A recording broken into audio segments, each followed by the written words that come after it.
fried.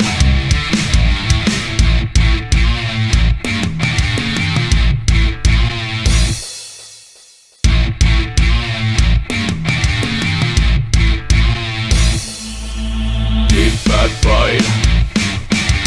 Deep fat fried. Deep fat fried. Deep fat fried. Deep fat fried. Deep fat fried. Deep fat fried. Deep fat fried.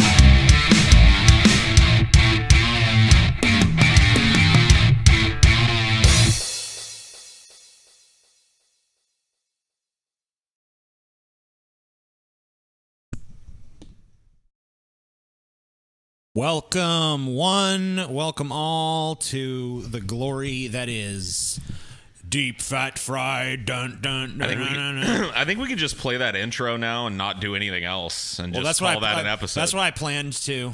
I thought I was just talking about getting rid of the intro segments I used to do, where I was like, today's episode will be about blah blah blah. Because I was lazy. It's just that I'd rather open on that fucking badass intro so that any person who doesn't know what we're about lands and sees that. You're saying you can't follow that act, Yeah. TJ. Is that what That's you're a trying to good say? point. You're saying you can't follow that act. I'm not saying I can't follow that act. You can't follow that act, TJ. I can't open for that act, is what I'm saying. Not even good enough to open, huh? Can't even be the shitty opening band. All right, well, I got you. That's cool. Why don't you shut your fucking mouth, Scotty? You're trying to make me, bitch. You're a piece of shit. Sorry, we're a little late. We're not late. We're early.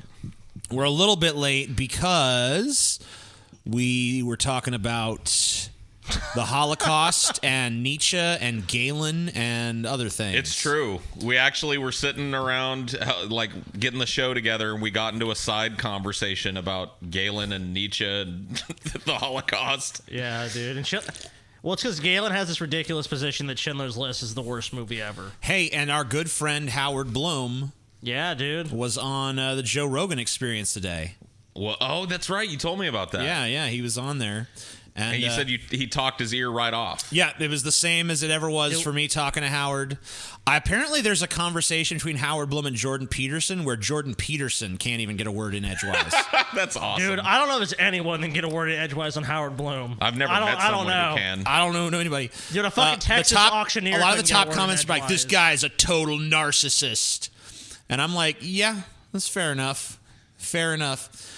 I did read a Nietzsche quote from this book just now, though, when I was skimming through the aphorisms that said, we're only offended by the vanity of others when it offends our own vanity. So you might want to consider that, people who are talking about Howard Bloom's narcissism. Maybe I like you're Howard just Bloom. Maybe you're just mad that you don't have as much to be narcissistic about, eh? I like that he's out there pretending he does 1,000 push-ups every fucking morning, man. The world's a more he's colorful brought it place. down. He's brought it down. On Joe Rogan, he said he does between 400 and 600. Oh, so well, that's more believable. He's moderating it now. Okay. He's moderating it now.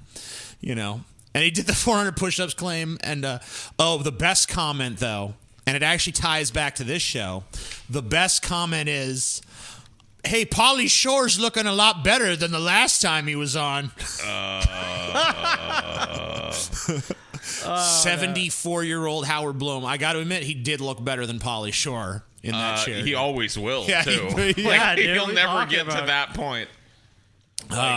Howard Bloom will never sink that fucking low, dude. I'm sure Howard Bloom And Howard Bloom has said experimented with some drugs. He but was hasn't, talking about the year you know. 1980 as if Joe Rogan wasn't born in that year, and I don't know why Joe didn't correct him and say, like, I'm 50, so... How the fuck would he even get a word? Yeah, that's true. Joe Rogan is fucking 50? Yeah, he's I'm going to 50. shoot myself after this show. You are? He looks younger than me.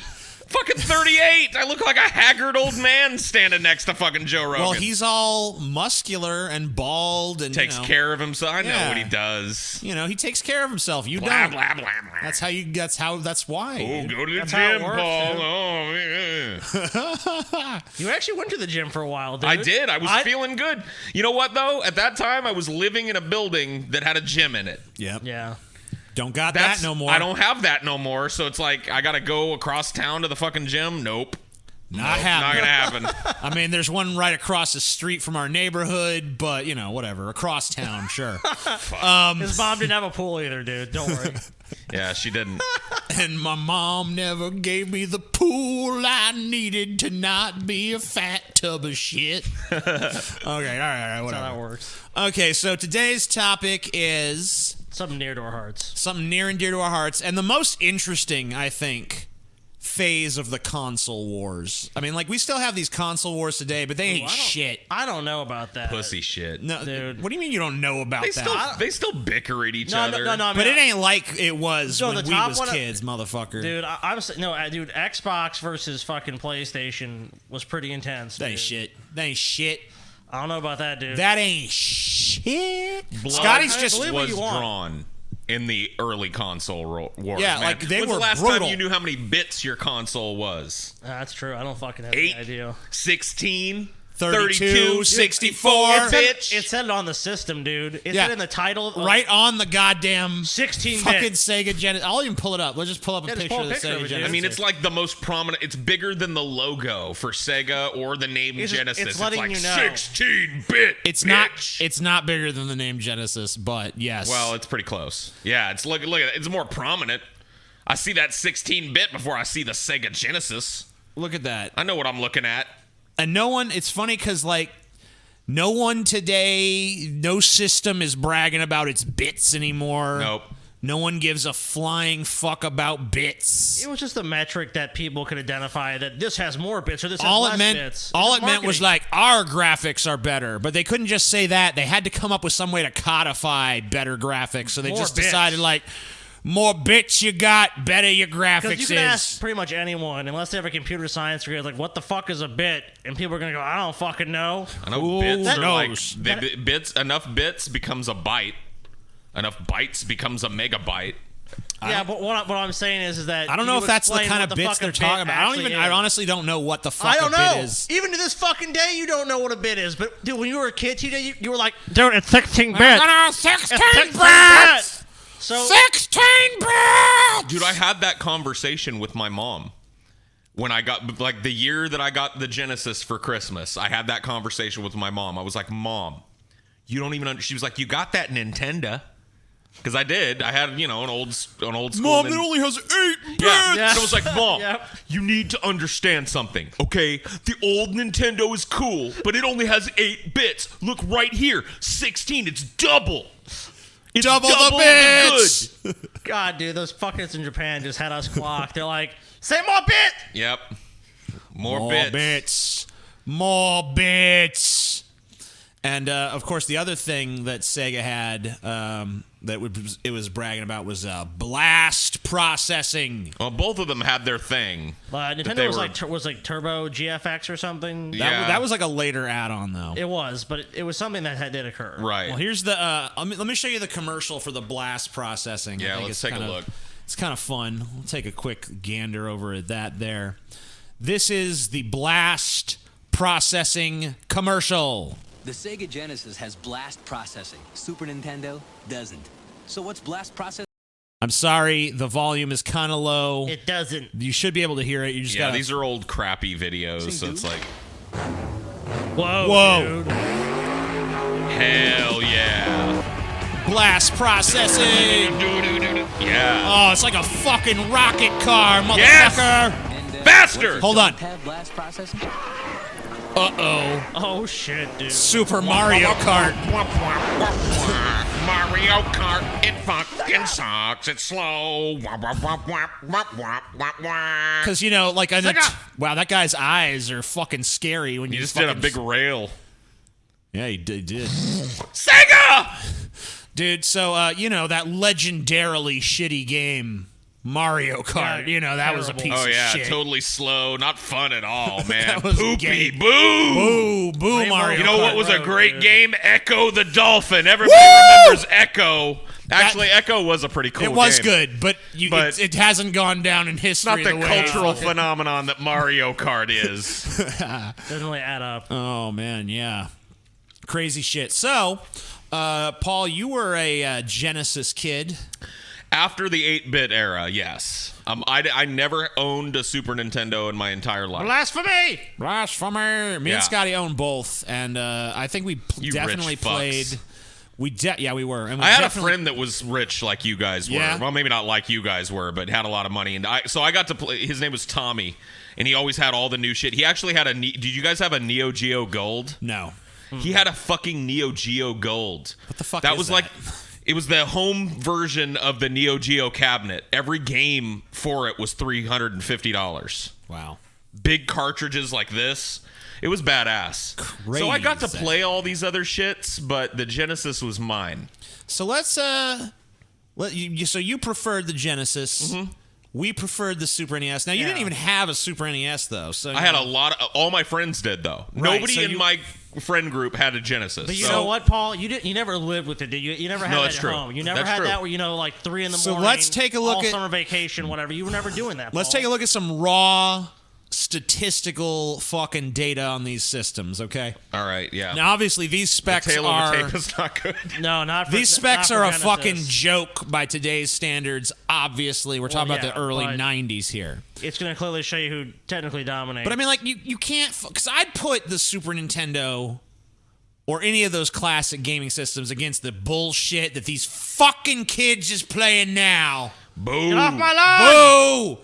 Get off my damn lawn, you kids, with your fucking Xbox You, One. well, you know what? When we got a game back in the day, you know what we did? You put it in the fucking goddamn top And of you your could fucking play it. console, and you played it! You didn't have to go through 6-hour know what you do tutorial now? bullshit.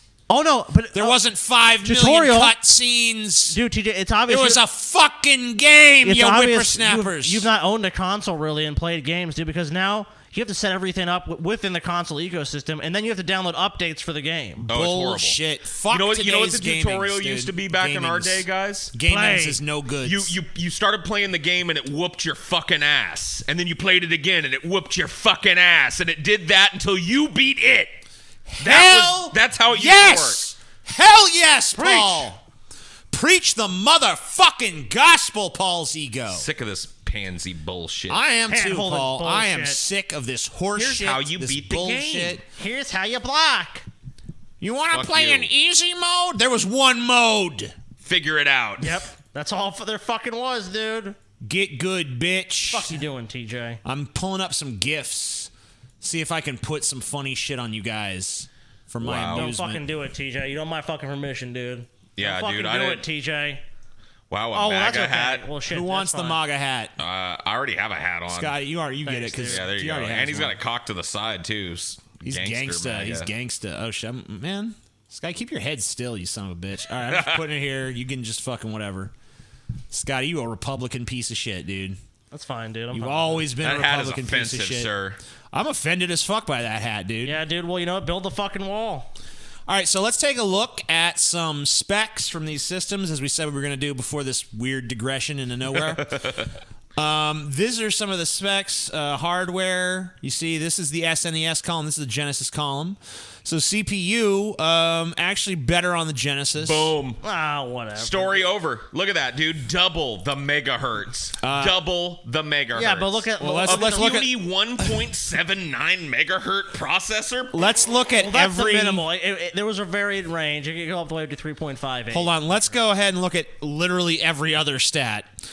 RAM, 128 kilobytes or whatever NES, the fuck Don't it need is. it if you got a badass 7.67 megahertz I don't processor. Look think at the that's sound true. RAM, Paul. Let's look at the sound RAM. 64 for the Again, Genesis. Processor's handling that. Sound RAM 64 for the SNES. Audio 8 channels. for the Genesis. Oh, man. 8. 8 to 6 audio Gotta channels. squeeze those megahertz Look at these in colors. somewhere. 32,768 How many for to Genesis? 512. Oh, man. How many colors do you need? Come Simultaneous colors is 256 Oh, to my 64. God. on. Just How many four fucking times as simultaneous many. colors can you handle seeing right now? So you can TJ? have 1 to 4 layers of varying use in the SNES. You can have 2 scrolling layers and 1 sprite layer Oh, that's on the pitiful, Genesis. dude. Pitiful. That's not bad. Come on. 1 window plane, we'll have that. on-screen sprites. I think that's supposed to be sprites. Yeah. 128 to 80. You don't need 128 Higher sprites on the max screen. sprite size dude. on the SNES. Resolution, there's 2 different ones here. All up to 256 by 512, 224 or 512 by 448. So, whereas this one's 320 by 224. The site you're on calls it for the SNES. The Sure. site I'm on is a paid Nintendo shill Yeah, site. dude. This fucking Paid- site got it fucking right. Paid Nintendo Paid shill site. Nintendo shill. Pay Nobody's no man, mentioning that the attention to the man processor on behind the curtain. Genesis You blew look, everything away. Look, I'll tell you what, though. I can't say that because it has better specs, it's a better system, because remember, my point of view is that these systems are way better than the shit they got today, which blows this out of the water. Well, sure, of by course it every does. technical fucking standard. So I can't rest on that argument. You know what? There's one technical standard we need to address, gentlemen. What's that? Can we pull up pictures of both of the consoles and decide which one of them fucking looked cooler? Which one of them looked more bad? That's a technical spec, baby. How was that technical? Fair Dude, enough, the outside fair of your enough. car All ain't a technical right. So here is is the different. fucking Sega Different Genesis. functions. Which looks like you could jump into it and fly to a different planet in it. That's the badass looking motherfucker You can right jump there. into this and fly. Yes, it looks like you That could is jump in absurd. the slot, grab the 2 joysticks in there, and just fly it to the fucking moon if you wanted to. Fly me to the moon. Dude, Paul must have taken LSD before the show. I'm just telling you, man. It's this advanced. is the Ferrari of 16-bit consoles right here. You pulled This up is if you pulled up to Major the Tom club, DePaul's dude. ego. If you pulled up to the club in your You're Sega really Genesis, fucking dude, stoned. the whole fucking place laid down. The whole place. The whole Now place this is Genesis had a bunch the of different fucking looks. flow. I think this is the first one. I'm not sure if this is This the is the this original is- Sega Genesis. the This is the OG. one I had. Well, there was one called the original release in I think it was in Japan. I'm not sure. 88, I believe. It was called the Mega The Drive. Mega Drive, yeah. So that might have looked different. I think it probably did. It did. But But we're as not far talking as about the the Mega American Drive. shit goes, this was the original classic look. The Lamborghini of consoles. So this is 1990. I think it's actually 1989 or 1990. It came out. Yep. Well, it came out in the U.S., yeah. Yeah, in the U.S. This is the Super Nintendo. Mom, I can't be seen in a Super Nintendo driving up to school. Oh, Dude. Johnny's got that slick Genesis with the black paint job and the big 16-bit All right, well let me decal. let's take a look at something here though. Yeah. I'll admit this is a boxy pretty- looking it's pretty motherfucker. bland. It's ugly as It's fuck. it's It's got a bland. big purple button on it. It looks like something you'd put in a girl's bedroom. Dude, Come on. Hold on though.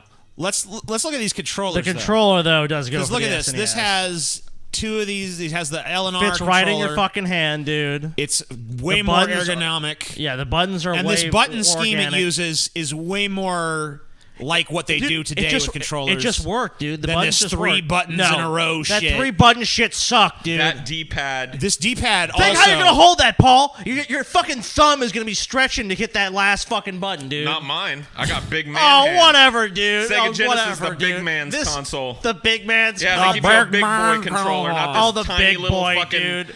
Oh, big how do boy. I do that, dude? How do I play Everyone this? knows the SNES controller was far superior, more responsive, better economics, dude. Didn't hurt your fucking. This Genesis is this fucking clunky fat fuck, dude. That's what it is. Yeah, like it has big no. controller. No, I'll give It's you got the no console shoulder looks better. buttons, dude. I'll It's got give you no that. shoulder buttons. It's got a shitty D-pad. But it only has a start and no select. That's what you need to play for this. It has controller, only dude. 3 buttons and they're all in a row, which sucks. I mean, how easy can you get 3 buttons all in a row, 3 little ducks all And you in know a what row, that meant? 3 A little lot of pigs, games- 3 This little controller is Far way the superior. fuck better, dude. sheep. better laid out. Overcomplicated nonsense. laid out better. What? Too many goddamn buttons. No, dude, this worked perfectly. This was perfect because a lot of these games were able to take advantage of those buttons. You know what? This in a way kind that of made sense. honestly, this kind of gets to the core of this fight because Sega Genesis always tried to do everything. We're the cool system. We're slick and awesome. But it was really just to make up for the fact that they couldn't really compete with Nintendo in any other way. They didn't That's have true. the titles Nintendo had. They Ecosystem didn't was not have that the good. fucking playability Nintendo had. They didn't have the graphics Nintendo had. Definitely not the Better sound. Didn't have system. the processor. Just Better wait system. until we get to the sound Better portion of this, system Paul. right here. Had quadruple the processor. Bow power, down whatever. before the superior And it couldn't, system. but it probably couldn't even use it. It probably couldn't even use it all. No, that doesn't matter. Oh, it doesn't matter. It's like a Ferrari with a big old fucking. Dude, it's V8. like a You never Ferrari get to that's open- governed, Paul. You never get to open it all the way up. You know, but you still look good pulling up to the club. Can't go up there that fast. Oh yeah, that's all you get to do, Paul. You get to be the flashy system that has nothing else on the inside. All right, so I gotta that's a take the- barren fucking rock All right, now inside. hold on. Now, if you don't believe me here when I say that this war between these consoles was heated, Oh, it was. You can tell. but no, The if you- remnants of it are being fought still to this I day. feel it, dude. I feel hold it. up. All right, go ahead. Let's take a look at some commercials from this era, okay? So we've already taken a look at the blast processing commercial. Look at the crazy amount of shade that Sega would throw at Nintendo. That's what we're going to look at next here. So put your headphones on, gentlemen. It's time to watch some fucking commercials from our childhood. Once again, got to apologize for the quality of these. It's just, what are you going to do? Long time ago. Long ago.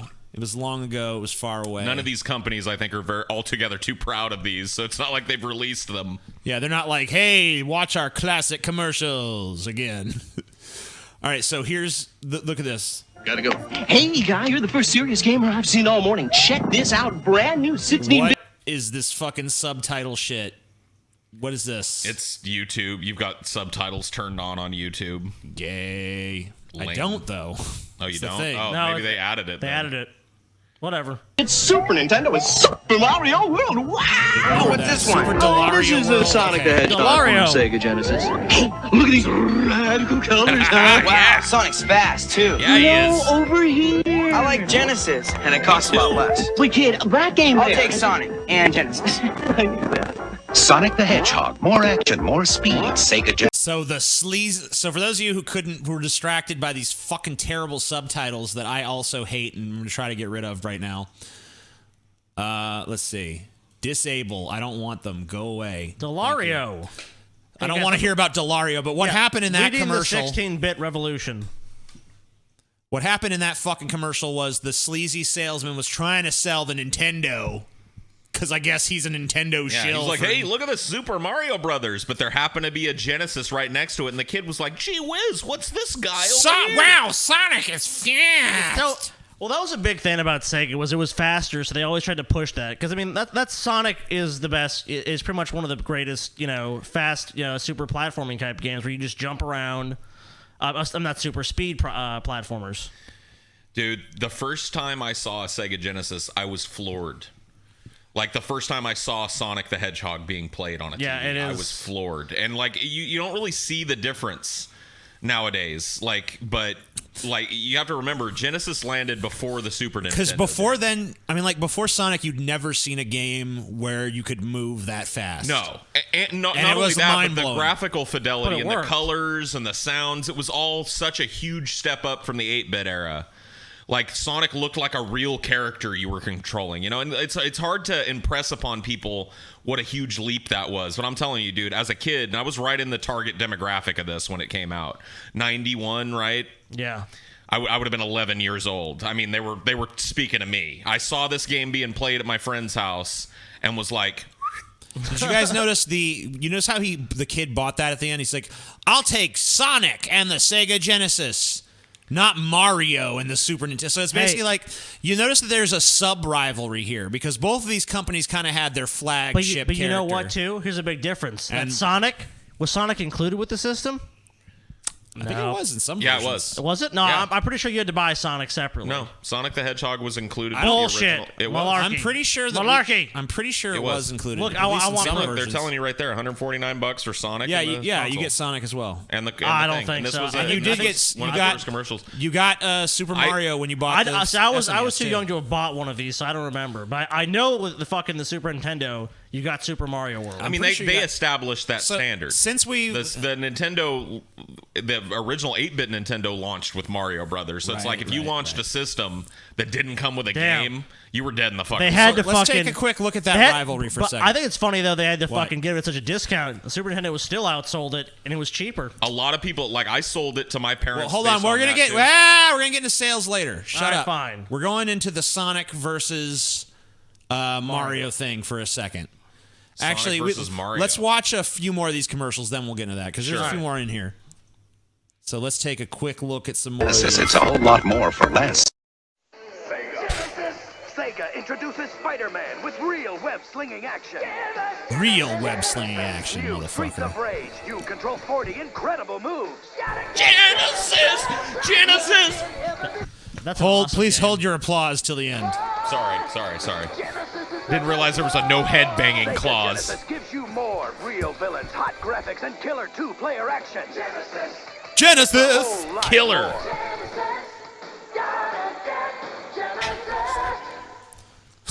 You gotta Wow. get Genesis. Hold on, this one's great.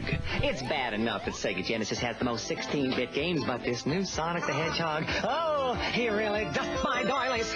They say he's incredibly fast. Well, what's the hurry, mister? And about his attitude. Smarty pants. Why can't it be more like that nice boy Mario? Oh! Little brat! Grabbed your titty, dude. I don't think that's what he actually did, but that's my head canon. Oh, damn it. See, I told you. Or Paul told you. Oh, so it's now included. So it wasn't before. Yeah, I think maybe the initial one it wasn't. This is more saying, you got Michael Jackson, motherfuckers? Because Yeah, we do. where was Michael motherfucking That game is Jackson? dog the shit. king. That game's dog shit. That game's game's awesome. You fucking do the dance moves, and everybody else has to dance That with game you. is Turn barely into your playable, zombies and dude. shit. It's you get so enough power-ups and it has saving so many enough kids. glitches in it, dude. You turn into a robot and fucking you. Oh, dude, that game is dope. I'm a little reluctant to play too much of a Michael Jackson song, though. So let's kind of... this is one of the first ones where you see that Genesis does what Nintendo don't line, though. Yeah. And this is some Japanese commercials Cool, here. let's see that. Yeah, I'll show you this weird Japanese one. Or I don't know.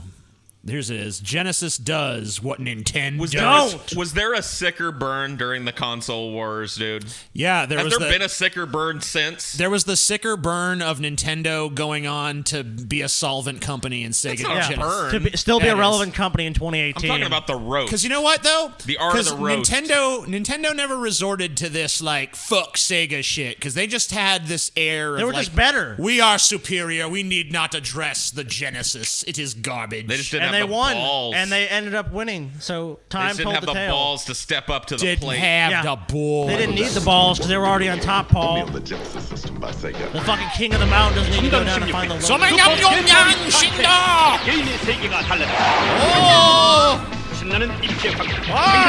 Mega super crazy attack time!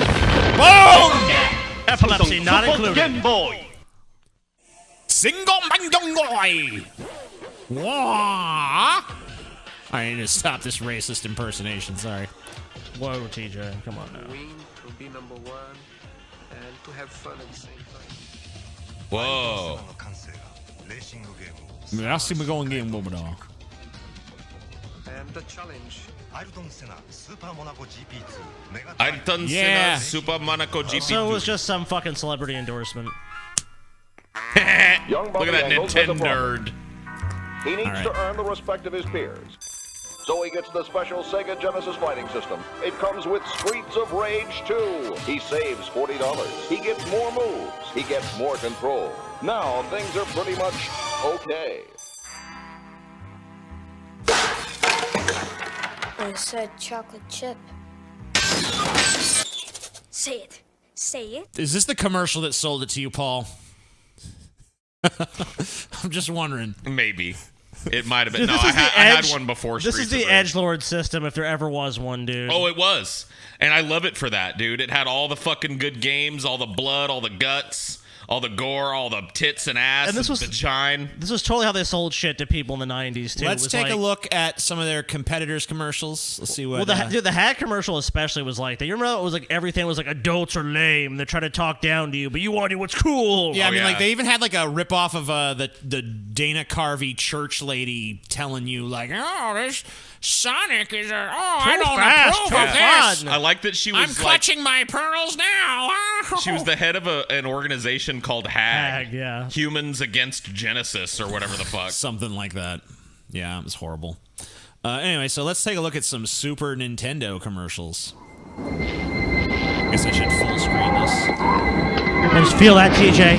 When you decide to step up to this kind of power, this kind of challenge, Yeah. this kind of flying, crashing feeling, when you decide to be serious, Yeah, there's what? only one Oh, yeah, right. Ant-Man the game himself? of Super Nintendo. Super No one else creates Nintendo? this kind What? of experience. Because We no got one else pot. creates We these have kinds of Pop Gun. Now No you're one playing else. with power, superpower. Creates these kind of games, Paul. And that's Dude, fucking right, dude. I gotta bow down to that. They got Paul Rudd. Before he was even famous, they What? knew. They He was- knew, He was man. always famous. He came out of his mother's vagina famous. It's a Okay. beautiful commercial. Fair Fucking Introducing power. the next generation from What? Nintendo. New No! I turned this off. I said no. Super Mario World, created especially for the Super Nintendo Entertainment System. It's a bit more exciting, a bit more challenging, a bit more graphic, a bit more colorful, a bit more realistic. Yeah, bitch. A bit more levels, a bit more secret. Realistic? I don't know. A bit more realistic? I'm not sure that this is realism. A bit more revolutionary, a bit more Mario, a bit more of what you want. It's 16-bit, and it's yours only if you get new Super Nintendo. Now you're playing with power, superpower. Superpower, bitch. Describe the endless challenge of Super Mario World. So The endless challenge.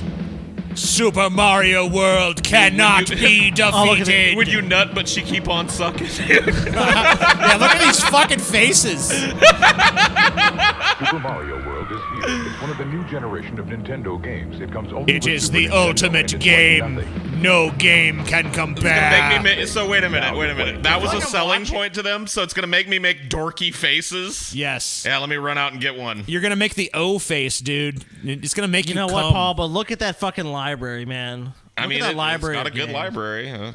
I'm not Way more realistic, I mean, it was too. making those 16-year-old fucking boys cream in their pants, dude. Always peaceful. So here's another old person talking. No, down this there. one's going a very different direction. Just check this. This is Mushroom Kingdom. Go smithy the sword, shatter the sorrow. Wow. Mario So with RPG. his old enemy Bowser and a marshmallow who throws lightning. Mario fought evil wedding cakes and the killer Venus flytraps and recovered the seven stars. Grandfather's freaky.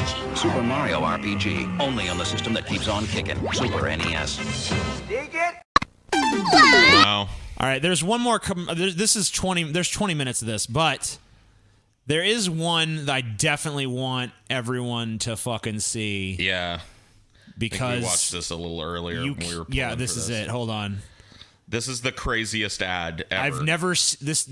Okay, I'm just gonna prepare. If you know what this is, good for you. If you've never seen This needs no introduction. prepare yourselves. Pre-fucking pair yourselves.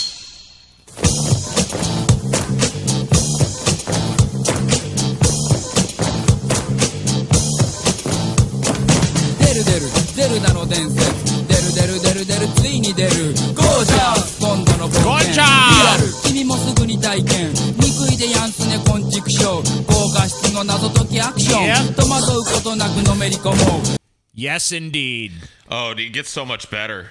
I know. I just feel like I need to pause it occasionally because I don't want to get flagged for the music. I don't know if it's something that's copyrighted or whatever. Who the fuck knows? Just trying to make sure. Yeah. Whoa. See, I can't even tell. I mean, like, Zelda and Link both look equally effeminate. Yeah.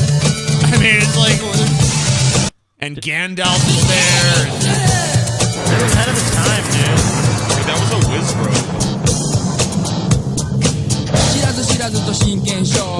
He's actually a little taller, too. What's that, Scotty? Check this out. Yeah! Look at it. Get him, Ganon. Yeah. I guess they just defeated him between dance numbers. Getting you some Legend of Zelda for Super Famicom. I thought you would like the progressive message in the fucking the commercial, dude. Zelda and Link. It was after we watched this commercial that Paul turned to me and said, "What the fuck is wrong with Japanese people? That bomb really fucked them up, didn't it?" Yeah, I think it did. I think it definitely did. Yeah, Anime a little alone is edgy proof and of about that. like power and speed, and theirs is like a gay dance number. Yep. You know, though Ganon looked pretty cool. Yeah, that Ganon was awesome. Yeah. I wonder if they still have that, dude. I'd put that in my house, full size. I doubt they still have it, giant dude. Ganon, dude. Giant It's Ganon. probably some 80-year-old Japanese man's house or something. Like goes and signs it. So I'm just gonna, without playing the volume, play some Mario and some Sonic here. So we can kind of just talk about those because these are the flagship titles. These are the titles that were included with these systems. So I'm going to go ahead and kill the volume and play some. I think we'll be able to hear the volume, but the audience won't, or I can just kill it for us, too, That's if fine. you I'll want. just take my headphones off.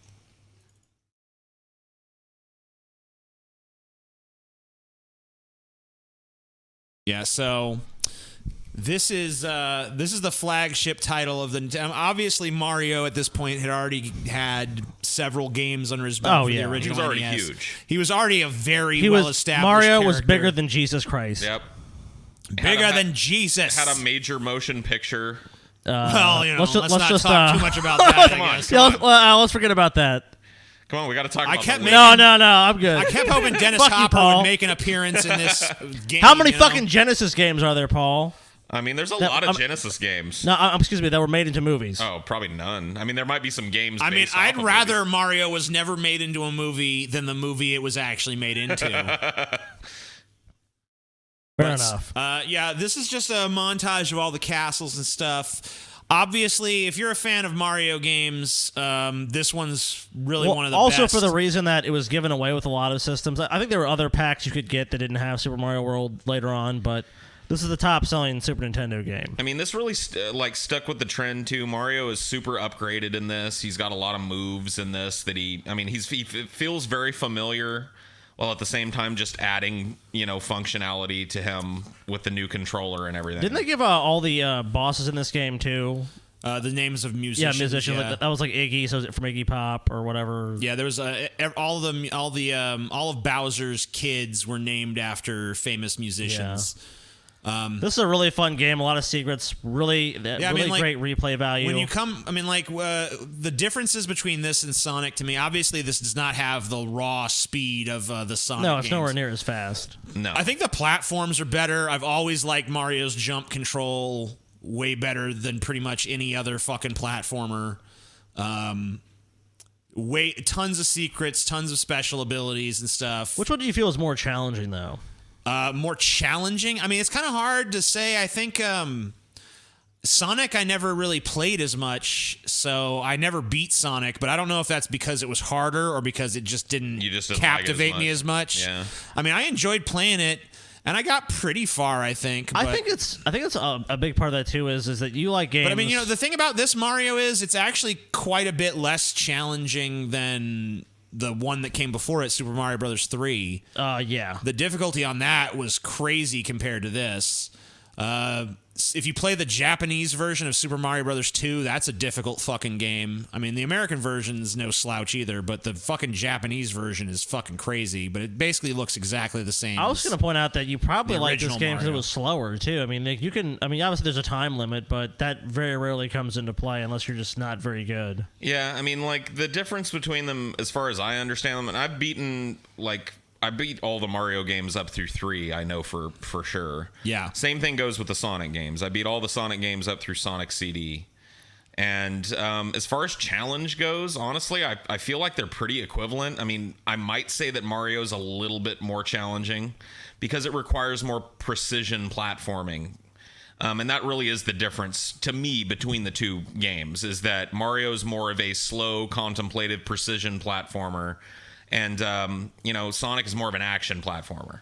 Yeah, you can run around. Well, also, I mean, like, there's some fucking the platform Sonic jumps in games Sonic that are suffered tough, from, but Dr. Robotnik, you're just fighting him in different forms, whereas Mario, they had different bosses. I think that, honestly, I think the sub-bosses. boss battles in Sonic are better than the boss battles in Mario. I mean, I always loved Because they're- Dr. Robotnik. They're all like Dr. Robotnik's multiple forms were always super fucking interesting. And fuck anybody that calls him Dr. Eggman. That was not his name when I was a kid. I always liked when they made him run, We're dude. He had going such- with what he had such slender we called fucking it back legs. then. Fuck your Eggman shit. Yeah, Eggman sucks. Fuck you, Eggman. No one cares about that. Dr. It's fucking Robotnik, Robotnik. Yeah, I refuse to say fucking Eggman. Fuck Eggman that, can dude. go I'm not fuck doing himself. it. It's But- not like we don't call Mega Man Rockman just because he was called that first. Go fuck yourself.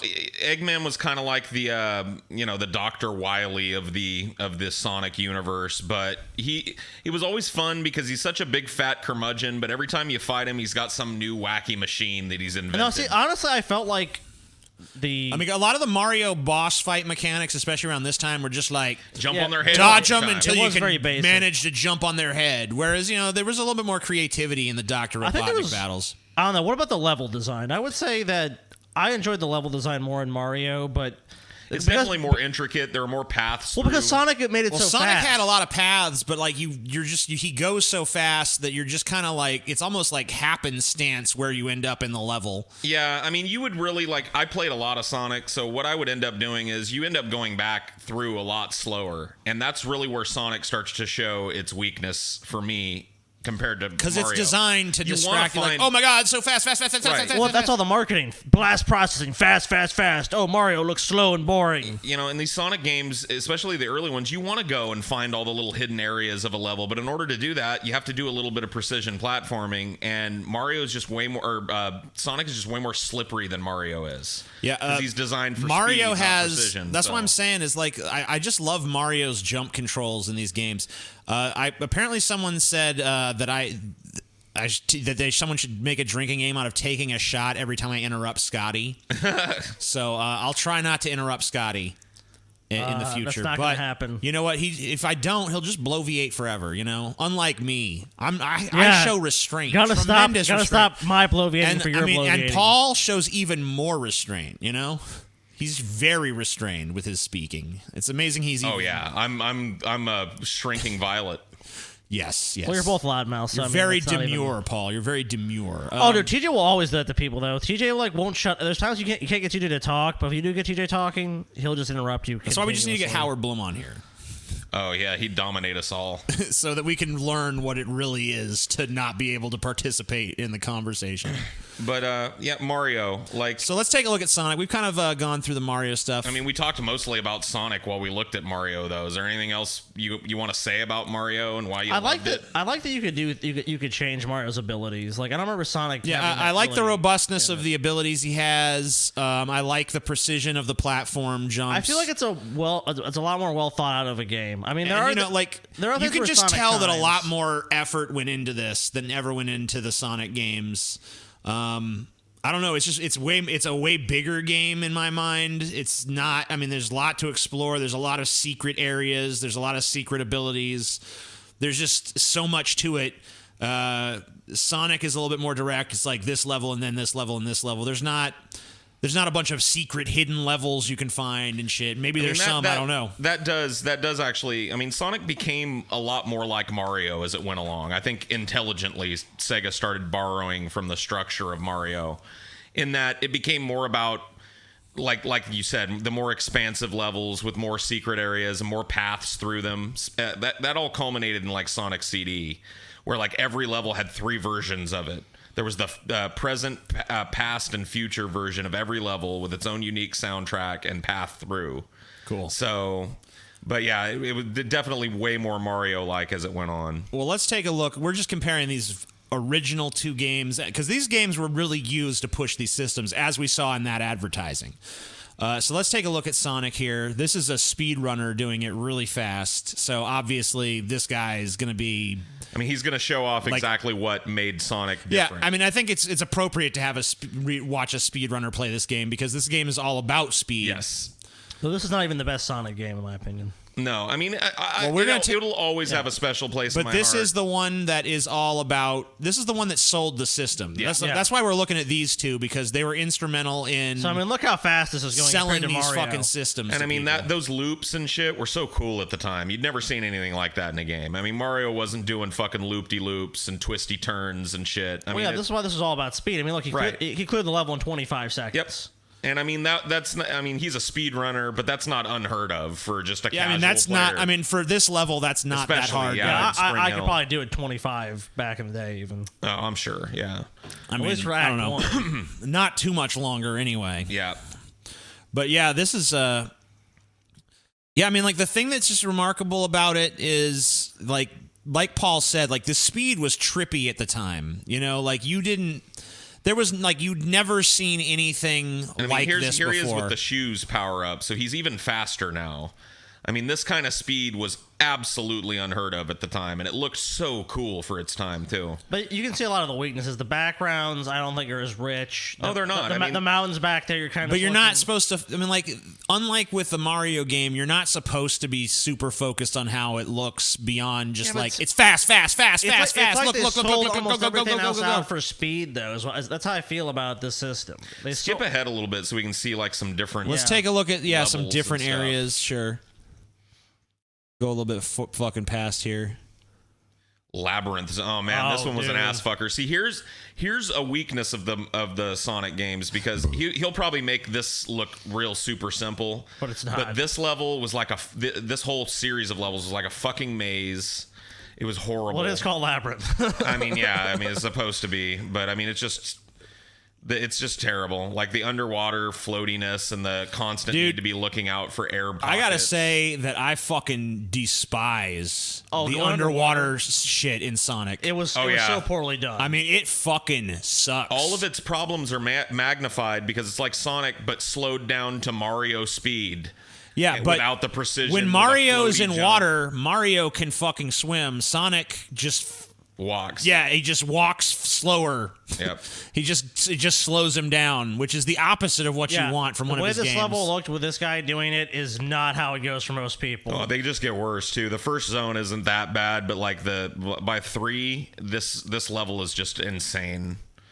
Yeah, so we can show that. I mean, I loved Sonic for the different themed levels too. They were always kind of cool. Like you got the labyrinth, but there's always a casino level in the Sonic games. Yeah, that's true. Mario Mario did not have as much variety in terms of its level design and stuff. I mean, there was some. I mean, there were. I'm not saying there wasn't, but there wasn't like as many like themed levels, especially Mario kind of did more environmental. Like this is the ice level. You know what I mean? Yeah, it was more about This is the cave level. But there wasn't like now Mario's in a casino, now Mario's in a weird Aztec temple, now Mario's this place or that place. Like Mario went to the desert, to the pyramids. But look how clunky this is, where Sonic has to jump and just can't run. See, I'm not saying Mario didn't have a variety of environments. I'm just saying I think Sonic did it a little bit more.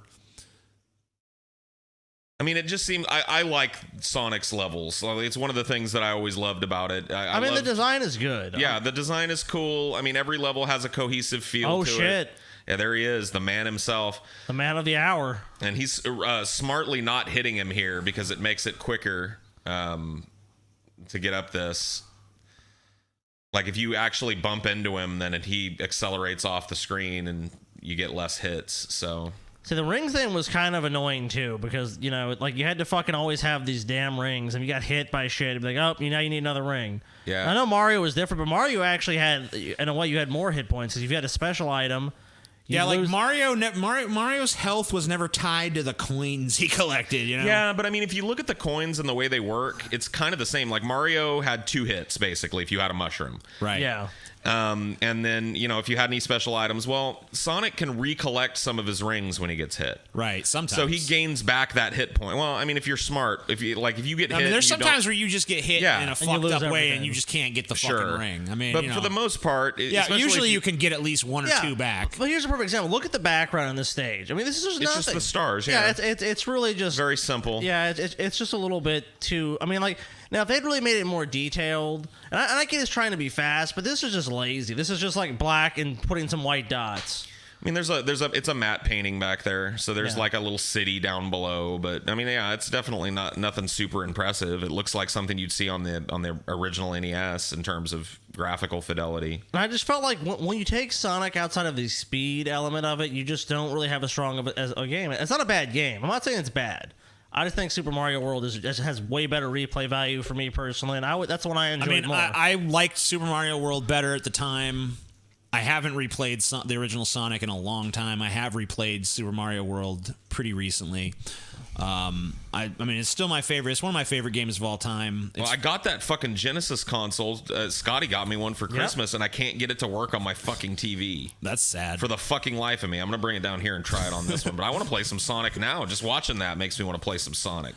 Yeah, I mean, I could definitely go for it. I mean, it's a fun. I mean, they're both fun games. They're both fun games. I think they're both great as flagship titles. The reality of it to me is I think Mario edges it out. Well, they both showed off what the systems could do. Sonic was good at showing off why it was. But here's another thing you got to factor in there. Like, Sonic is not an established character at this point. This is Sonic's debut game. I think if you fucking compare the original Sonic to the original Mario, because remember, Mario had a lot more time to get this shit right. You know, that is a factor too, but you have to compare it in the era it came out and the time absolutely. period. And I mean, Sega Genesis invited the comparison itself. Exactly, with their they advertising. did. Their advertising it was cheaper, and now Sonic. It's cheaper and it's faster. Look. Yep. You know, and that's what I'm saying. I think that they made the decision to sell out for speed and processing, speed, and it shows. It's two different kinds of action game, really. I mean, it's like, once again, like I almost feel like they're both in the same genre. They're both platformers, side-scrolling platformers, but one of them, like I said, is a much more careful, contemplative, precision-based thing where you're supposed to take time and look at the environment. And one of them is more bust down the walls, go as fast as you can, kill as many enemies as quick as you can go. They both did a good job of showing off what the platformers were capable of. That's what they did. And that's what they really did. I mean, obviously, Nintendo did a lot greater things in the titles that came out after, and so did Sega. But it really showed you at the time what they could do. And I mean, they're both impressive games for their time period. And you know what is another thing? Is that you can really see there that Genesis does what Nintendo don't. It don't. Nintendo don't. Nintendo don't, bitch. I gotta fucking piss, so I'm gonna be back. You guys argue amongst yourselves for a second. Yeah, I gotta go take a piss. I gotta fucking drain the snake. Go Hurry take up a and take your piss. Yeah, why are you bellowing at us? Now you're bellowing and berating us, you fat fuck. Yeah, we're making an issue of your piss. You're running the fucking show, dude. Holy cannolis, dude. He's still in a ranting and raving. People give me shit about making fun of TJ or giving TJ shit or this shit with TJ, but it's like, dude, TJ invites that. Just like they invited the comparison between those two systems, TJ invites that openly in his life. Yeah, he does, for sure. Because he just bellows, I gotta do this, I gotta take a piss. It's like, just go take the fucking piss. I don't need a fucking goddamn treatise on fucking why you're fucking taking a piss. Well, I think I know one of the things we're going to take a look at next, and we can maybe start having a little conversation about it. One of the things, all fucking, childhood nostalgia aside, where the Nintendo absolutely dominated the Genesis was in the music. And I know we pulled some examples of the same games that were ported to both systems where you can hear. And you guys are really, really going to hear that. I mean, it's not even close. Look, I had the Genesis, and it wasn't as noticeable to me when I was a kid, but you put these things side by side, and it's clear, I was listening. It sounds basically like somebody banging on a bunch of pots and pans and bullshit. When you guys hear the Doom. Yeah, this is where I figured maybe that we were heading next. When you guys hear the Doom differences in the games, it's just... All right, so let's listen. It's sad. Let's listen up then. Okay, so the first thing I'm going to play you is a... Where'd it go? Let's see. Okay, this is Castlevania... this is another great one. I think this is Castlevania Bloodlines. And Castlevania is known for having an amazing soundtrack. We're not gonna watch anything. We're just gonna listen. Yeah, we're just listening. So we're gonna fucking listen to. I guess it will appear in that video window there. Yeah, but we're mainly listening, obviously. This is, and these can be copyright protected, so I'm not gonna be able to play a super long amount, but just enough to get an idea. We'll get a taste. Here's gonna be Simon's theme played on the SNES and the Genesis, and you guys can just hear what that's about. All right. So this is the Super Nintendo version, as you can see there.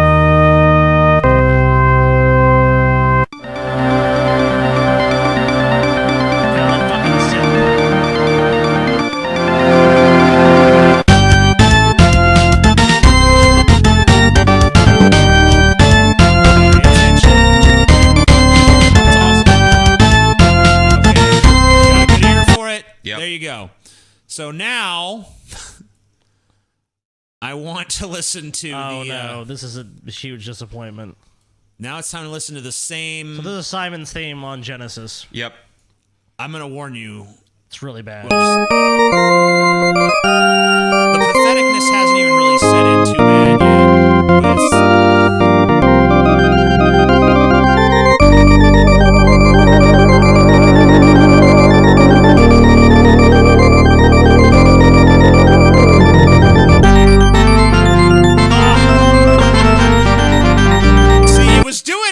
It's so tinny. It's It's way tinny. But when it gets to that dun dun dun dun dun dun dun dun dun dun, in the Super Nintendo version, you get like a little ooh. Yeah, dude, it's like grand. You know what it's like? It's like comparing like. Here's some 9 Inch Nails from the 90s, and it's like, here's your cousin's demo tape, you know? The build-up to that was horrible. Like, it really sounded is. like somebody was about to shred on a guitar, and somebody came out with a piccolo flute. Yeah. It was like, it's like, oh, God, man. It's like, ugh. That's not bad. It is, what? Terrible. That was It's awful. not bad. That was No, awful. It's not even comparable. All right, listen to Doom. I mean, this is one of the most well-known examples of this. It's like the Doom fart.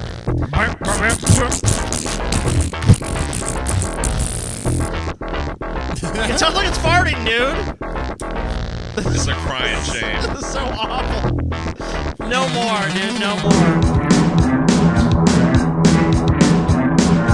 That sounds like Doom. Yep. Yeah, I mean, like, I'm about to fucking slay some fucking demons, dude.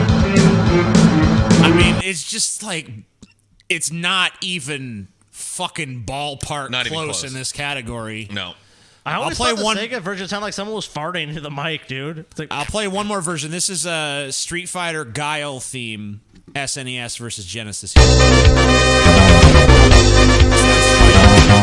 arcade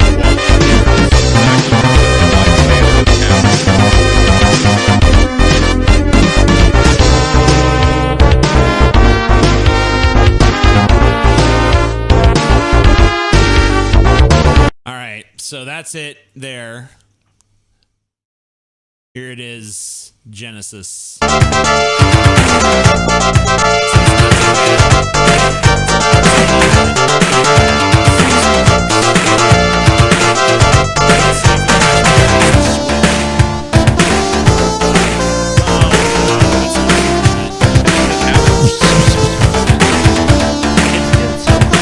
dude. Yeah, and it doesn't. It just doesn't have the richness. Like it just sounds so tinny and like I don't know, limited. It just sounds like basic. It just sounds like a downgraded. Here's the best version. we can do. Yeah, it's just a downgraded version of what Nintendo was doing. Yeah. Or the arcade. It doesn't sound good. It doesn't sound rich. It takes you out of the game because it's really noticeable when you're playing. All right, someone in the chat just said I like the Genesis one better. Let me explain something to you. You're a retard. Yeah, you're I mean, You're just I'm sorry. wrong. You're dumb as shit. You have no idea what you're talking That's about. like, I mean, I'm sorry. That's like going to an auditorium to listen to Mozart or ducking your head underwater and listening I'm to it. not even saying that the Genesis, like on its own, if I was just playing some Genesis, I probably wouldn't even notice, like, man, this music is way inferior. But when you listen to that side by side, there's just a richness and a quality that the Super Nintendo has that the Genesis just doesn't. Like, when you're listening to this SNES music, it actually sounds like music. When you're listening to the Genesis version, it just sounds like, MIDI shit. I mean, I can step into the mind for a second for somebody that doesn't have the nostalgia attached to these pieces of music. And see, maybe they like the tone of the Genesis a little more. It's a little more low-key or whatever the fuck. I'm just telling you, like, in terms of fidelity and in terms of closeness, like I said, the Super Nintendo version of Guile's theme sounds like you're standing at a cabinet in an arcade. That's what's playing when you're standing at a cabinet. And the Genesis version is a poor man's imitation of that sound. The Genesis is is the shitty cover band covering the actually good fucking music. That's what it feels like. That's just all there is to it. Yeah. Well, there's more to compare. Let's take a look, and I think we can probably kill the volume for this segment as well for the stuff. I'll leave it on for us if you guys want to put your headphones in. If not, it's not going to be necessary. But let's take a look at just some of the graphical. I found some examples where things looked really different. So you can kind of get a fucking solid idea of the different approaches these systems used. The first one I want to show you, and we'll go ahead and go fucking full screen with the video for this. The first one I want to show you guys is a side-by-side comparison of the Aladdin games. Yeah, it was a pretty fun game. Sega Genesis versus SNES side-by-side comparison. Me and TJ had this on Super Nintendo, I believe. Yeah, and this is from this channel, the VC Decide channel. You get to decide. Comment.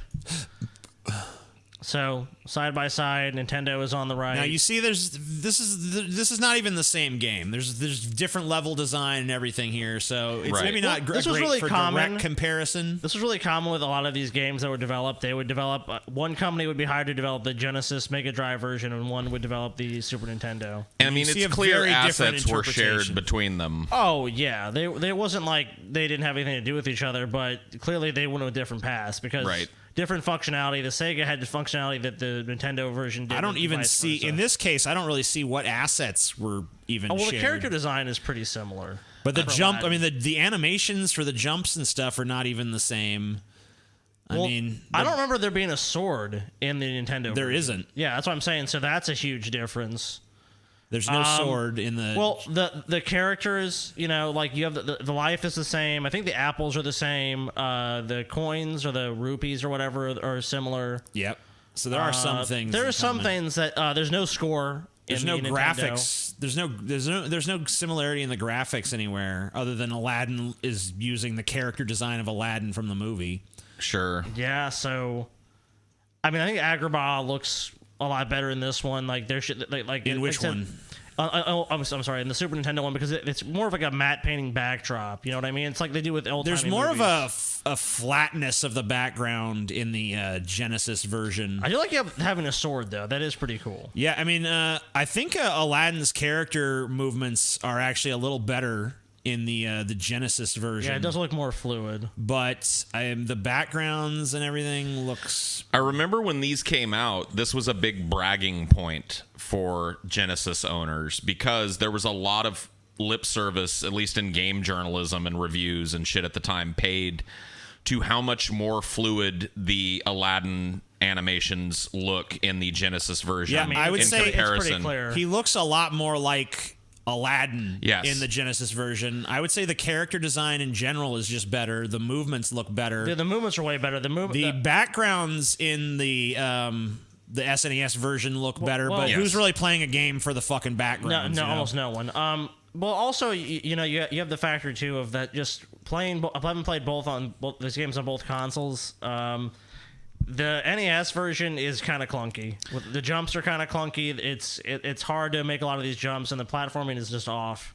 Yeah, I remember playing the Genesis. I didn't own it, but I rented it and played through it. And really, someone said that Disney. I think Disney. Someone in the chat says that Disney themselves worked with the Genesis team. Well, it shows. So that's probably why the animation, especially for the characters, just looks way better. Just doesn't. The one, I mean, the NES version just didn't really work out as well. It's not as fun. It's not as fluid. I don't think it really captures the spirit of the game. The backdrop is better, but that's really about it. I like the fact that in the Genesis version you can kill people with a sword instead of just jumping on them like you're Mario. Yeah, all it's of a a sudden. deal. I mean, the Genesis version is far superior. All right, I want to take a look at another game. This is actually a game I used to play a lot as a kid. I think I played on the SNES, and I'm glad I did because, well, you'll see. This is Joe and Mac. Yeah, I remember this game. Caveman game, you know? The original fucking caveman before fucking Geico fucked that shit up, dude. Gonna go a little bit more into the game. I think I'm just gonna go to this boss battle here with this T-Rex. Yeah, the T-Rex boss battle is a really good illustration of the different approaches. There's a point where they're both on the screen at the same time. Let's just take a look. I mean, just take a look at this. I mean, you can see already the Genesis version looks like shit. It looks horrible. It looks, and the T-Rex does not look good. The platform. Look what he's doing. He's just. I mean, yeah. I was gonna say, look at the actual gameplay here. All the Genesis guy is doing is standing in one spot and throwing his fucking shit up. The Super Nintendo guy has to be active. He's got to dodge a little bit. This isn't even a boss fight, dude. These are the worst kind of boss fights where it's just nothing. It's just stand here and don't get hit. Yep. I mean, on the Genesis, it's just you're doing nothing. The T-Rex looks so much fucking better in the SNES version. Dude. It's fucking incredible. And also, it did the thing a lot of games used to do where the boss got redder when he was closer to dying. He would get quicker. You know what I mean? Yeah. It's just overall just looks better. The gameplay is a lot more extensive. It just feels like the Genesis version is just kind of it just doesn't do as much. You're not really doing as much in the game. It's almost slower, which is weird. Genesis always makes everything way darker. It seems like there's always a softer color palette in these Nintendo They didn't have as many versions. colors. Well, yeah, they've got way more colors to work with, so you can have those blendings between colors. You know, like where Genesis has to work with just a few primary colors. I mean, they got to be really. Sometimes it works to the Genesis advantage because you get a grittier there's look. More of a it's more of a gritty look, and there's more contrast. I feel like a lot of the time. Well, they definitely played to their strengths with that grittiness because a lot of what Genesis put out was more adult-themed kind of games. Well, if you really want to see a good example of that, let's take a quick look at RoboCop versus Terminator. Yeah, it's just... There's huge differences in these two. This says Mega Drive, but that's basically Genesis. It's the Genesis. Yeah. It's the Japanese Genesis. So this is 93. That's developed by Virgin Games. I want you to take a look. You'll notice some big differences here. And I believe the Super Nintendo one was developed by Interplay. Yeah. All right, so here we go. You'll notice a big difference when you shoot someone in the Mega Drive version or the Genesis version. Yeah, actual blood and gore, and this was a franchise that was one of the goriest. You're going around, you're shooting like prostitutes or something. I don't know what the fuck. Drug they are. addicts and they're just erupting into pools of blood. Poof. Yeah, the other one's just poof. They just kind of poof away. Poof, they're gone. Poof, I'm no longer And once alive. again, you see that more gritty look on the Genesis version. The darker and more restrictive color palette works for games like this because, like you said, it creates a way darker looking game, a way grittier looking game. I like that. This game is really an example of when the Sega did it right. You kill someone, it's a gore pile, dude. Yeah. And this was... And now, Nintendo, eventually, even on the SNES, did finally wise up and stop this bullshit. And realize that they were going to give up a huge market share if they allowed themselves to be painted as the kiddie console. So they started putting gore and stuff in their games. But this was before that. This is when Nintendo had this idea like, all right, well, we'll port this game, but we're going to strip everything that makes it fun. We're going to strip all the gore out. We're going to strip everything that makes it RoboCop, and we're going to make it a Nintendo game. And, Genesis didn't have to do that. Genesis was like, yeah, dude, in the fucking movies, RoboCop blows people away and they turn into big, bags of blood. Why not here, too? It was a more authentic adaptation. And you know what? Clearly. Nintendo wasn't always like that. I remember playing a game on the original 8-bit Nintendo called Narc, where you were literally like a futuristic narcotics officer, and you were battling junkies. Junkies would pop out of the garbage and throw heroin needles at you, and when you shot them, they would explode into blood. You have to remember, too, this is before that all the exposés on what are kids doing. Right. These toys. Cause actually, back in the early, the mid 80s to early 90s, these were considered toys. Yeah. Oh, yeah. They're like, this toy is evil. They still are by a lot of people. honestly, video games are way more mainstream now for sure. than in that time period. I remember it was like, you're a dork, you play video games? You don't play the now everyone plays fucking video games. Now, this is a game I've never played, but Paul's familiar with it. This is called Outlander. Yeah. Pretty famous game. Now, I've never played this, so I don't really know much about it, but... It's like a I played badass... it a couple times. Biker road warrior kind of game. So you see a very different control scheme here, where in one you're seeing the car definitely from a Mad third Max person inspired perspective, kind and of the other one they're game, doing a dude. first person perspective. Yeah. Double barrel shotgun. There's also side-scrolling platforming sections of this game that we'll get a chance to look at here. The SNES decided to go with a more like outrun style of game, where you can see your car, you got the chase camera. And I really appreciate the Genesis version for trying this first-person shit. Because if you look, you see the side window shit? I love that. When there's one of these bikes is next to you, you could hit a button that started your side window and fire a double-barreled shotgun out your side window. You see that? Yeah. So they kind of did away with the inability to make it a true 3D game by allowing you to freely look, by giving you access to the left and right. It really made me, when I was a kid playing this, feel like, I was fucking... involved in the game in a way that I hadn't before. But both of these are trying to do like a 3D perspective. Who do you think is pulling it off better? The SNES pulls it off better. I think that the Genesis is it's not a bad version, and like Paul said, it is kind of cool to do that, but I feel like the way it's designed and the screen space is used, it's just there's too much at a point. I just wanna you got something in the left corner, you got that popping up, there's a lot of stuff, it's very busy. Whereas I feel like this was a little bit more. The Nintendo version was a little tighter. I mean, both of these games is taking big liberties by restricting the actual playable area by putting a bunch of HUD elements up in front of them. Sure. For sure. And that really sucks about some of these older 3D games is, they had to bring the resolution down somehow, so they just make this giant clunky HUD. You know what I mean? That hides the fact that they can't so let's take a look this. here. This is the side-scrolling. Yeah, there was a side-scrolling element to the game. One thing that just really strikes me about this, there's way more of a color palette both in the sky and in the mountains in the SNES version, and look at the difference in the clouds, for fuck's sake. Oh yeah, I mean it's like one is like a cartoon of a cloud, and the other actually kind of looks like a fucking cloud. This is an example where the Genesis, I think, could have benefited from looking grittier, but it just straight up doesn't. The ability to put those skulls in the foreground in a way that pops way more than the Genesis does. Those look absurd, dude. The fucking the sky, the gradient of purple to blue in the sky, the gradient of the mountains from red to orange. I mean, all of that stuff is just the Super Nintendo showing off its color palette in a way that the Genesis just can't. And the skulls really just work a lot better. But you can see, gameplay-wise, not much of a difference here. No, I mean, the gameplay looks the same. The buildings pretty much look the equivalent. The character animation is not really great in either case, but they look about equivalent in that regard.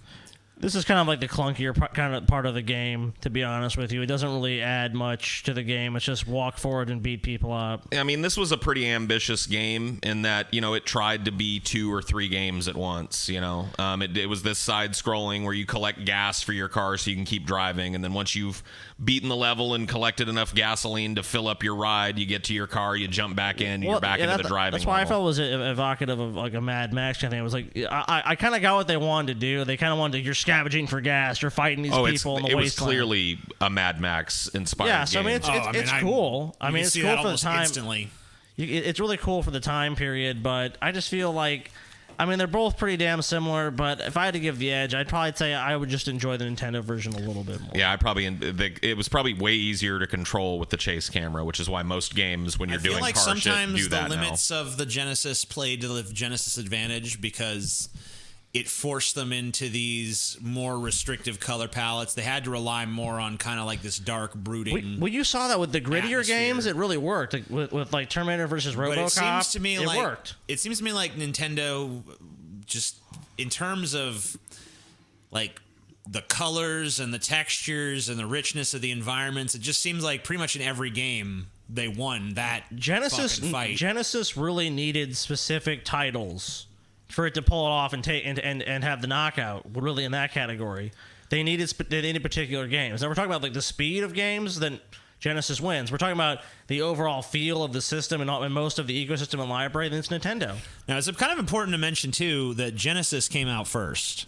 It did. Yeah, Genesis predates the Super Nintendo. I don't know if they were being developed simultaneously or if Nintendo developed it was pretty theirs close. in response. I remember it was being pretty close. It's not that close. It was a couple of years, right? Yeah, it's a couple of years. 91 and 93 or 94. That's not too far apart. Well, let's take a look at some of the sales figures for these consoles.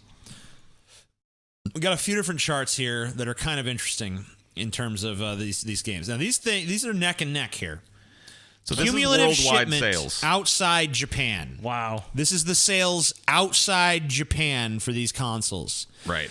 And they got the SNES and the Mega Drive being the fucking Genesis. And you can extrapolate that the United States makes up the bulk of these purchases outside of Japan. Probably. I mean, they were just moving way more of these than anywhere else. So you see here that so it starts later. There's 2 years of data before they have this competitor. Actually, it looks like getting that competitor actually boosted them up a little bit. Oh yeah, the competition allowed them to really so you get see out there. Right around here, the first year. That they're both competing. Mega Drive Genesis is doing a little better. Next year, the SNES pulls a little forward. The year after that, Genesis pulls ahead again, and then by 96, by the end of the development cycle, Nintendo was on top, but not by a hair, man. This is every country but Japan. Now let's look at this is in Japan. And this is why. And then it's just This run is why away. the Super Nintendo outsold globally, is because Japan, I mean, there was no country that had more fucking of these systems per capita. This makes the knockout fucking apparent. This is why. I mean, there was no conflict with Japan. They knew who they liked. So what is that? That's 16 million units sold in Japan at the end of its life cycle? A little more, yeah. 17 million versus 2. Yeah, I mean, the Mega Drive just flopped in Japan, essentially. Absolutely. Belly flopped in a big way. And this is the Game Gear versus the Game Boy. Which we're not really talking about, but it's interesting to see. It's kind of interesting to see. Same story, though. But this was outside of Japan. So the Game Gear really couldn't. The Game Gear sucked, dude. They tried, man. They really tried. I mean, look, there was great elements about the Game Gear, but it never brought it all together. This is the cumulative worldwide shipment comparisons between the two systems. A clear winner. I mean, they're close at one point, but they're close for a couple years, and Nintendo just pulls more and more and more away. And once again, that largely riding those Japanese sales. Oh yeah, that's all that is. I mean, if you look at the outside Japan one, they're neck and neck the whole way, but Japan just killed it. A couple more Game Gear versus Game Boy, which, like we said, we're not talking about, and there's not really a competition there at all. No, there never was. Yeah, I mean, that's not a horse race. That's this is a massacre.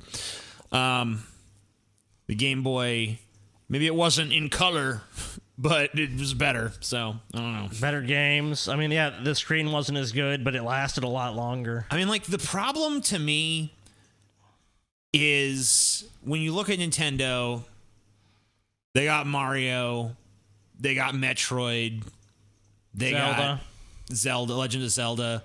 There's just so many things that are developed in-house by Nintendo that are not coming out on the Genesis. And Nintendo is a company too that responds when they make a mistake. Nintendo finds a way to fix it. And also, like you said, having those things within their control means that those brands don't get diluted into shit. There's not 50 million shitty spin-offs. But I mean, Mario, you can maybe argue there's some dumb Mario games, but most of Mario games are pretty playable, fun games. Genesis never found a hit too. See, like, Sonic is really what everybody will always associate with the Genesis. Yeah. But the SNES had Mario. Yeah, that was their flagship character. Super Metroid, Zelda. Great RPGs. Yeah, awesome RPG. Final Fantasy was a console exclusive. Let me see if I can figure out what the top selling games were for each system. Oh, well, I can tell you for Super Nintendo, it was Super Mario World. Well, yeah, I just want to know. Oh, the numbers. I mean, it's probably, I want to know I think it was beyond 90 million or something. Here's some a ridiculous number. List of best-selling Sega Genesis games. I'm guessing Sonic. Number 1, Sonic the Hedgehog. How many? Came with the system, so it's hard to outsell that. It came with the system, so it's easy. Didn't always come with a system. Maybe not right at the beginning. It did very quickly. As soon as when Nintendo started putting Mario with their system, they realized, to compete, they had to do. So Sonic the Hedgehog over 15 million copies. Sonic the Hedgehog 2 6 million. Disney's Aladdin, which we just took a look at, number 3 at 4 million. Sonic the Hedgehog 3 and Sonic and Knuckles sold about 4 million apiece. NBA Jam 1.93 million. That was a huge game. Mortal Kombat 2, big hit for them at 1.78 million. Street Fighter 2 Special Champion Edition 1.65 million. Altered Beast 1.4 million. These are all U.S. figures, by the way. Yeah, sure. These are strictly U.S. figures. So what about the Super Nintendo? Mortal Kombat 3. Jurassic Park, Miss Pac-Man, NFL 98, NFL Football 94, Sonic Spinball, X-Men, and Mighty Morphin Power Rangers. Those are their top-selling games for the Genesis. And I'm going to look up the SNES now if we can find those figures. Best-selling SNES games. Super Mario World, 20 million. Oh, it was 20 million. That was way off with 90. The next was Super Mario All-Stars at 10 million. Donkey Kong Country, which, by the way, is a game that's widely credited for definitively putting the nail in the Genesis. It was... that's a fun game. 9.3 million.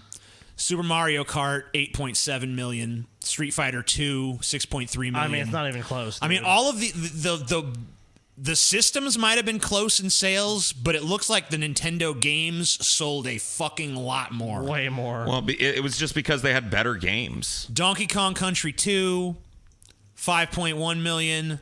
Legend of Zelda: Link to the Past, 4.6 million. And you've Super got to Mario remember, World 2, too, Yoshi's Island, 4.1 million. Street Fighter 2 Turbo, Hyper Fighting, 4.1 million. Donkey Kong Country 3, 3.5 million. Dude. Final Fantasy 6. Well, I mean, you're going to see that. I mean, remember, Japan made up. You remember the difference between the fucking global shipments without Japan and with it? This is U.S., right, TJ? No, these are. Let's see. This has to be global sales. There's no way that they sold 20 million in the U.S. Nintendo Entertainment System. Yeah, I think these are actually global figures. Well, then it's kind of hard. That's why there's the disparity there. Oh, okay. Well, that makes more sense because I mean, that would make sense. I mean, like these games. I feel like a lot more of these games are talked about today than the stuff on the not fucking many Sega Genesis not many list. Genesis games are talked about. Still, Sonic is one that's talked. Like we're talking Mario, we're talking Donkey Kong Country, we're talking fucking Legend of Zelda. I know we're focusing on these two consoles, but look at this. Street Fighter came out like a year. Dude, look at the successors of these franchises SNES. too. Mario is still going strong. Sonic has meandered for fucking over a they decade. just didn't. They couldn't figure out how to translate Sonic into a 3D game. It's just really and it bad. Just never worked. It's never fucking worked. I mean, but now Nintendo owns Sonic the Hedgehog. Now Sonic the Hedgehog is a figure. character in fucking Super Smash Brothers. So we all know who won that. Yeah. But you know, like Sega really made various stabs at trying to get these breakout console exclusive games, and they never hit one really. There were a few games you could only get on the Genesis, but none of them were big enough to justify getting the system over. Yeah, Sonic was all they had, and they rode it to the very end. And you know, on the other end, Super Nintendo had all these franchises, super classic, super memorable, and only on the enduring today, only available as Nintendo exclusives to this day. So they were just way better at developing concepts that people would get into. Yeah, and even at a premium, because like you saw the price difference. We're talking $50 in the early '90s, so it's not nothing. It's $50. People are still opting for Nintendo at that point because, like you said, the games are what brought people in. It's like why people didn't buy the Switch. It's like the Switch came out with there's 4 games with it. It's like, do I really want to buy a console with 4 games? I mean, Genesis' whole like we're the gritty one. The failing of that is that not only could Nintendo react by releasing more gritty games, which it did, of course, but all those non-gritty games are really fun. Yeah, it's like there's not. I mean, you know, grittiness is cool, but you know, you could be not gritty and still have a good game. Yeah. They had the family. Mario doesn't need to be like smoking a stogie and like. Gotta save. And that's really what it comes down to. It's not about grit in video games. It's about when you sit down and decide I'm going to spend an hour playing a game, do you have fun doing it? Genesis did have Earthworm Jim, but so did SNES. So did SNES. That was one of the ones that was released on both. So. They had a port. I mean, we actually looked at that comparison. It was too similar for us to even bother. Yeah, there wasn't a whole lot of difference. It wasn't slight advantage to the SNES due to the color palette. You know, and I looked at a lot of Genesis lists, you know, for best games, and a lot of them were also Nintendo games too. There was a lot of cross-pollination back in the day. So it's one of those things where it's like the Genesis tried really hard. Nintendo was just too good of a competitor, and they were just too wise in how they marketed and kept their properties. Like they didn't license out their properties; they developed themselves, which ultimately gave them the advantage in bringing people to the platform. One thing that each of us did that I'd like to get into now is each of us chose our favorite game from both consoles to kind of talk about. We'll start with you, Scotty, because yours are listed here first. Cool. Where the fuck? Where the fuck is it? I guess they're not listed for where the fuck are they? God damn you, TJ! You fucking lost my shit, dude. Hold on. Where the fuck did your shit go? Hold on. I'll just re-add them. Hold on. So we got TJ. Hold on, compilation. Hold on now. Hold on, Hey, hold on, bitch. Hold on. Hold on, TJ. All right. Hold on. Well, I already had that. That's whatever. So, Scotty, your favorite Genesis game? Sonic 2. Sonic 2. Good choice. So, I already took a look at Sonic 1. Let's take a look at Sonic 2. This is the quintessential Sega game in my mind. It's a great game. I mean, quintessential. It really figures out all the failings of Sonic 1, and it really improves upon it. Agreed. The addition of Tails was awesome in this game. I loved the 3D minigame where you were kind of running down that tube with the Tails. tube, You remember that shit? I thought that was 3. where you No, did that the was this tube one. thing. I'm pretty sure that was this one as well. That was definitely this one. Great boss fights. Dr. Robotnik is still a very effective boss. I love him so much. He's just so great. I mean, he's just such a curmudgeonly fuck, and he's always got a cool invention. I mean, this is just Green Hill Zone here. So. Yeah, well, this adds also adding the 2-player ability. I can go a little further in if you want to see some. Yeah, skip ahead a little bit. Let's see some. Yeah, here's your tunnel This running. was fun. Yeah, this was way a cool. Fucking cool. Another cool thing about this too was during these scenes, you could have a friend pick up a second controller, and even during these action scenes, he could control Tails. More of that hideous underwater shit that I hate so fucking much. So that was something that was really new to these, and that was something that Mario never did up until very recently with the newer Super Mario Brothers games where you can play simultaneously with other people. Yeah, that's what I'm saying. This was really cool. Like, this was really ahead of its time. Now, it really fixed a lot of the problems that, I mean, and also Mario had Luigi, you know, so they were really trying to give Sonic his Luigi. Yeah, and I mean, Tails is a little bit lame, let's be honest, but well, whatever. Luigi's he was fun also to play. a little. I mean, like if you look at the origins of Luigi, he's just like Mario but green instead of green red. Mario. Of course. Now, obviously, they changed their body morphology a little bit as time went on. Well, I always thought it was fun when Tails would just zoom in there, you know, just like the helicopter in. Yep. And you could do that shit too. When you were playing second player, you could actually tap the jump button after you jumped to make him. But you didn't have lives like Sonic did and shit. You just died and then respawned eventually. So, you know, there wasn't a whole lot of consequence. But it was fun to be able to sit there with your friends and give them something to do. Get 80 rings, you piece of shit. I mean, he knows this level, dude. He's just staying right in the spots. He's gonna easily get the rings. Yep. But that's a lot about these games too. Was just rote memorization. It was like, where do I stand? I mean, that's true of all of these. You know, even Mario. You know, you get to know these levels. You can breeze. Yeah, through it's them. not like today's games where you know you fucking. There can be a lot more randomness. You know, like it's like you play the game Diablo. Like, well, you not don't only know that, but like if you know what drops you're gonna get. If you die in a modern game, you tend to just get put back where you were, you know, not far from where you died. Yep. There's not like, oh, you got to start back from way back there. Depends on the game, but yeah, that is true for most games now. It's just save state, and then just wherever you left off is where you left off. You know, this is back in the day. You had to be hardcore, you started, motherfucker. Well, if there was sometimes there'd be a password for games, but some games would just be start from the beginning.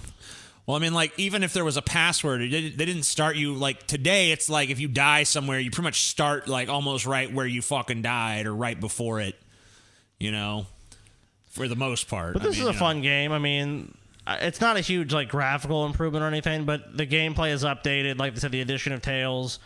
And this, to me, is the most memorable Sega game. Yeah, Sonic 3 was definitely kind of like a drop off from this. Oh, yeah. I feel like it was definitely not as good This as... was the pinnacle of the series. Yeah, I feel like this is the best Sonic game from this era and probably overall because it's not like... it was a better I wouldn't platform. say overall, but... It was a better platform. I don't know what overall is better because... as a Sonic game, Sonic CD.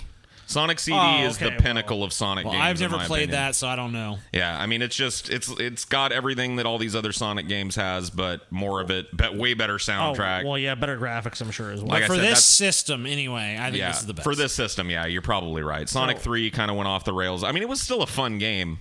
Just not Sonic and Knuckles was not great. No, that sucks. And had that weird cartridge too, where you could plug in the original. Sonic Yeah, that's game. true. Yeah, and you could what did it do? It like put Knuckles in that game. Yeah, or something? it made Knuckles playable in Sonic 3, I think it was. So you could put Sonic 3 on the top of it, and you could pick Knuckles in it, which is kind of cool. I fucking remember the shit out of this boss fight, dude. Oh yeah, I mean, this is just an example of. I love Robotnik. I man. mean, they're just Tails always kills creative himself. fights with him in these games. You know, He always invents these dastardly inventions, but through them provides the mechanism by which he's defeated. You know what I mean? Like he would be totally impervious if not for these stupid arrows missing. You know what I mean? But that's a Robotnik invention. yeah, he should just have an invention that just like locks him between those two walls and then just rains an undodgeable fucking series of arrows down How about upon he just him. invents a fucking, machine gun and just fucking shells Sonic's ass to death? How about that? Yeah, there you go. I mean, his problem with that is he would make a machine gun that he fired from a platform, and Sonic would be able to jump up there and chase him off the platform. Now, this was my favorite fucking shit right here. Everybody loves the fucking casino levels. I mean, it's fucking great. They're great. It makes you feel like you're in a pinball game almost, which is perfect for Sonic. You know? Sonic Spinball is a pretty good game, dude, too. I always just jump in this fucking shit every time. You ever play that one? I didn't like Sonic Spinball I really all that liked much. that a lot. It was their first foray into making a 3D Sonic game, and it really, I don't know. It wasn't 3D, though. It was pseudo 3D. Okay. It was like that isometric, top-down 3D game. It was trying to imitate 3D the best way they could at the time. To me, it was just reminiscent of these stages and totally fucking fun. I love that game. But yeah, this is a good game. Yeah, memorable levels. So you're the one who chose this as your favorite. Why is this your fucking favorite? Why is this the best? Why is the best? Well, I just like everything about this game. Like I liked all the level designs. They were all memorable to me. I kind of based on what I could remember the most about the console and the games that I gravitated towards. And I always liked to play Sonic, especially this one because it was fast. It was faster than the other one, but it wasn't as clunky as the original Sonic. You had the addition of someone. You could get someone else to play with you. You just kind of had every element that I kind of liked in games at the time, and I felt like, while it's graphically not really that much different, it still is a little bit better than the original Sonic. I would say maybe a little bit. It was more. I mean, it was more developed and more. Yeah, fluid. it was. I mean, like I'm saying, like Sonic, like you said, you point out when Sonic came out the first one, that was his introduction. This is kind of like his second outing. And it's really a respectable sequel, and it actually really captures, I think, more what the Genesis was about as a system. That kind of just typified what the system was about to me, so that's why I picked it. So what about your favorite SNES game? I chose Earthbound. Good choice. This is the very end. This is the very end. These are not what your characters look like throughout the game. This is the only way you can fight. They had to put their souls in robot bodies to be able to go to the realm of Gygus, the boss, the of the pulsating game. Butthole of the end boss. Yes. Dude. Look at him. Well, I mean, there's a very biological look here. Yep. And that's intestinal. The face of the protagonist now being displayed, coming out of the suffocating asshole. This is his buddy, his next door neighbor, Pokey. Yeah, Pokey. So why this game? I mean, I think this is a great game as well. I mean, why this game? Yeah. This is the first game that I realized that games could be like this. That's really quite. The short answer is that it's like broke the rules, right? It just was like. It was dark. Like you talk about gritty. This is definitely a some people are game. saying spoilers. This game is like fucking 20-something years old at this point. So eat a dick. Yeah, go to fucking. That's hell. like saying Dumbledore's dead. I mean, come on, guys. Snape killed Dumbledore. You know, this game is just awesome. The way you beat this boss is not something you would think. You know, I'll put it that way. If you were to complain about spoilers, you have to pray. Yeah, you do. Okay, well, you just the power of prayer. Fuck them. I'm going on my way to spoil it at this point. I really like the trippiness of this game. I like the veneer this game has, where it's kind of like it's pleasant but still very dark. It has a lot of humor to it. It's really a funny game. The sense of humor of this game is I mean, it's really great. a game that kind of makes fun of the JRPG genre. It Yeah. kind of pokes fun at some of the tropes that you find in that and turns them all on their head. It has a plot that simultaneously manages to be lighthearted and really deep and emotionally affecting. With a lot of deep subjects too. I mean, it's really an overall just one of the better games I've ever played. It stands up even to this. To this day. I mean, you can tell it was a great game because when it came out, it was misunderstood. Like people, I remember a lot of my friends played it initially, and they were like, "I don't like it. It's just dumb and crazy and doesn't make any sense." And it's just like it's one of those games that's really like ripened on the vine as it's gotten older. Dude, I immediately loved this game. I did played too. the It has shit like out of this game. It has I've beaten that this game like 3 or 4 It has times. that very common thing in Japanese, what they export to America and all over I'd the play world. it again right the fuck now. It has that that quiet introspection to it, but it also has this. It's also kind of like a love letter to like American culture because it's based on almost like an American culture too. It's yeah, a I mean, game. it's like a Japanese view of what American culture is like. And it's Yeah. a really cute game. It's awesome. It's fun. The characters are really memorable. It's a good selection for your favorite SNES game, I think. And it's one of the best RPGs you can. Let's go a little forward to where Gygus is in his true form. Oh, the true form of Gygus. It's my favorite boss ever. I mean, you can see how long this boss battle is. It's a marathon. It's an interminable boss battle. I mean, just look at him. I just love he's just like this weird, formless, hideous demon thing that you can't even comprehend. And it's really great when if Cody. And if you're actually playing this game, it's the weird ambience and soundtrack you hear while this is going on. Oh yeah. Well, let me just turn that on for a second. Yeah, we can listen to a little bit of Gygus here. And the fucking music.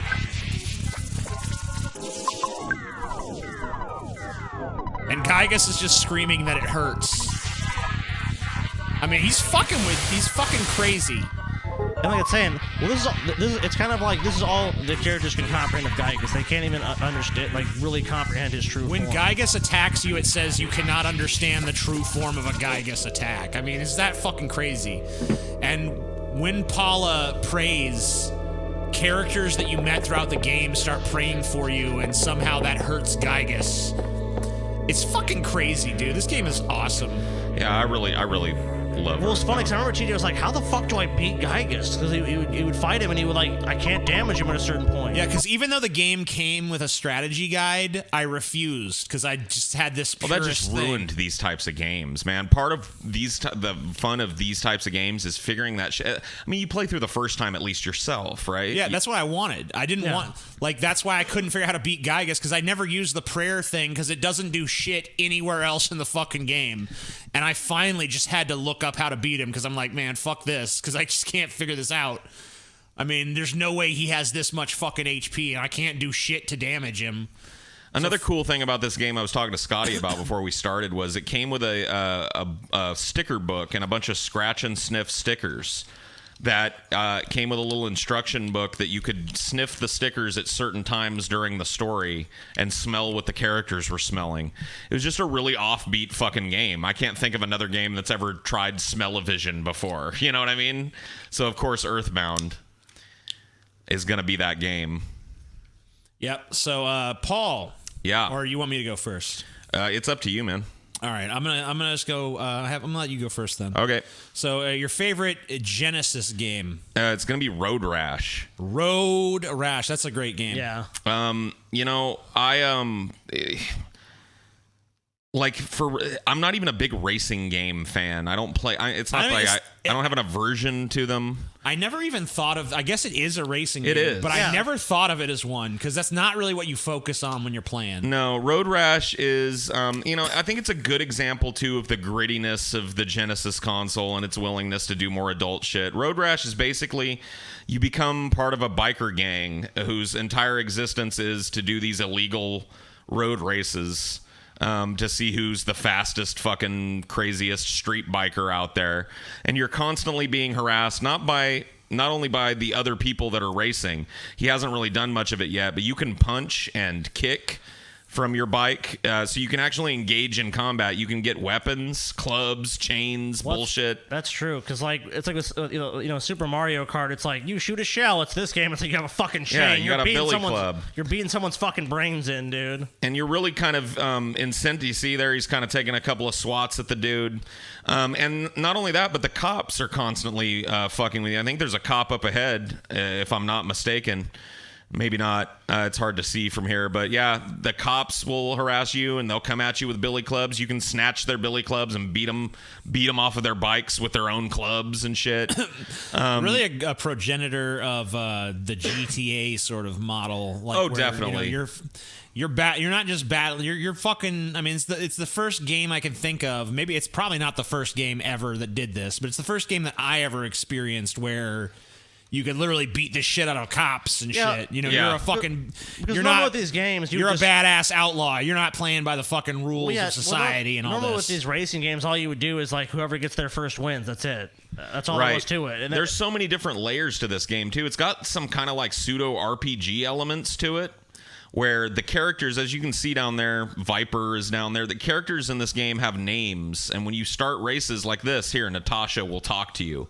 But if you punched Natasha during the last game, see, you just knocked Rude Boy to shit. If you talk to Natasha, if you hit Natasha or knock her off her bike, instead of being smiley and happy there, she'll be like, hey, fuck you.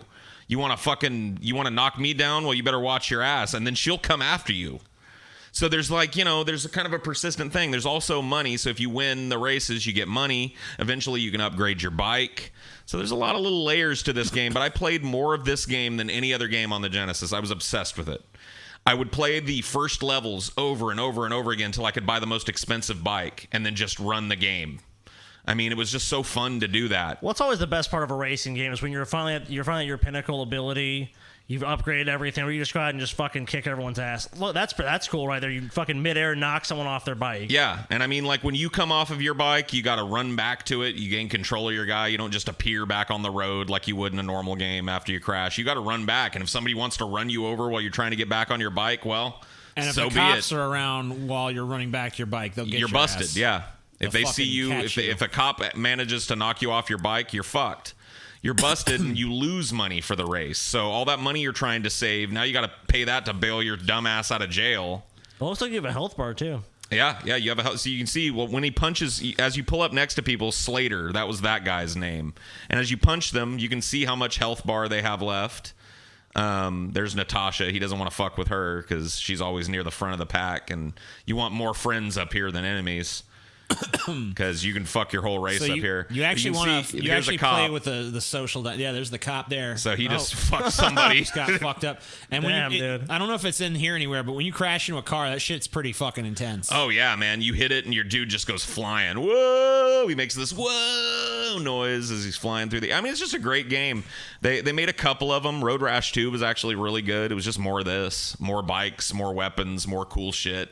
Yeah, you don't see any of the weapons in this one, but there are weapons. This to me is like, I don't know. I would rather play this than any other game on the Genesis. What about for SNES? For Super Nintendo, I had to really think about this. At first, I said Final Fantasy III, but that's really my favorite now because I've had a chance as an adult to really play all these games.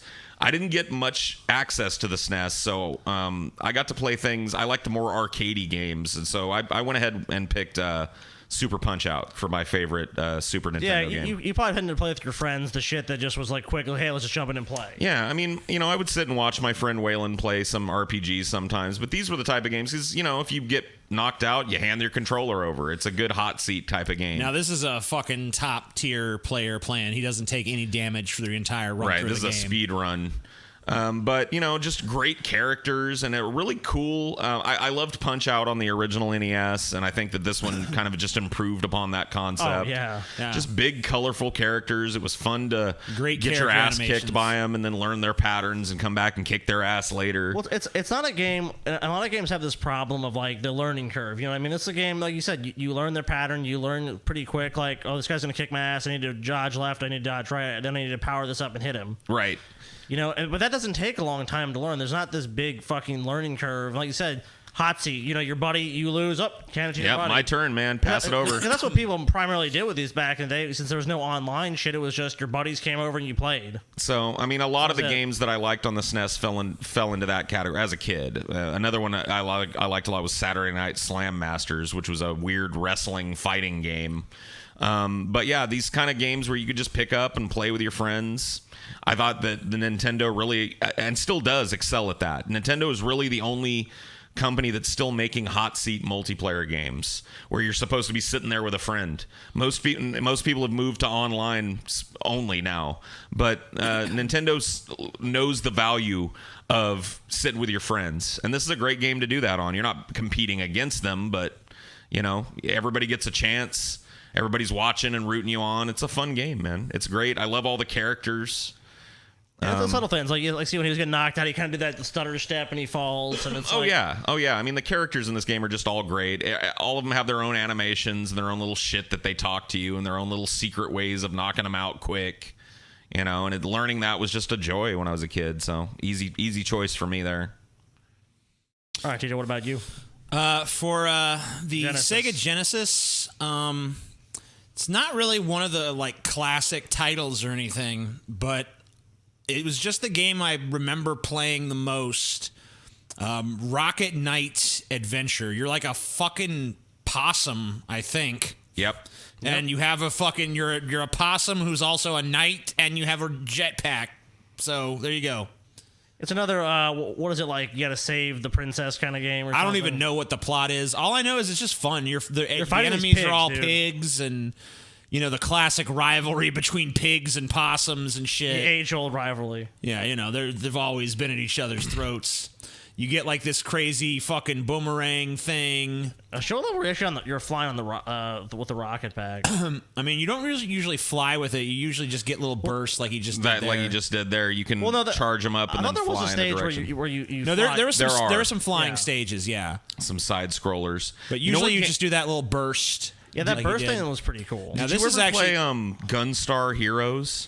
No. I've heard of it, but It reminds me a lot of this game. I actually played more Gunstar Heroes than this game, but they're definitely, blood brothers. I don't know. I just really love this as a platformer. I've always been really fond of platforming games, especially with creative boss battles, which this one has in spades. You can see here the train with arms. I mean, what the fuck?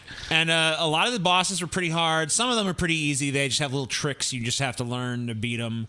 But some of them are crazy. I mean, this was a punishing fucking game. I mean, this is a tough game. It's long, it's hard. It's like a big fucking cock of fucking death that fucks you to death. It will piss you off. Oh, this is a meat grinder game. This is no, like it is. And long levels.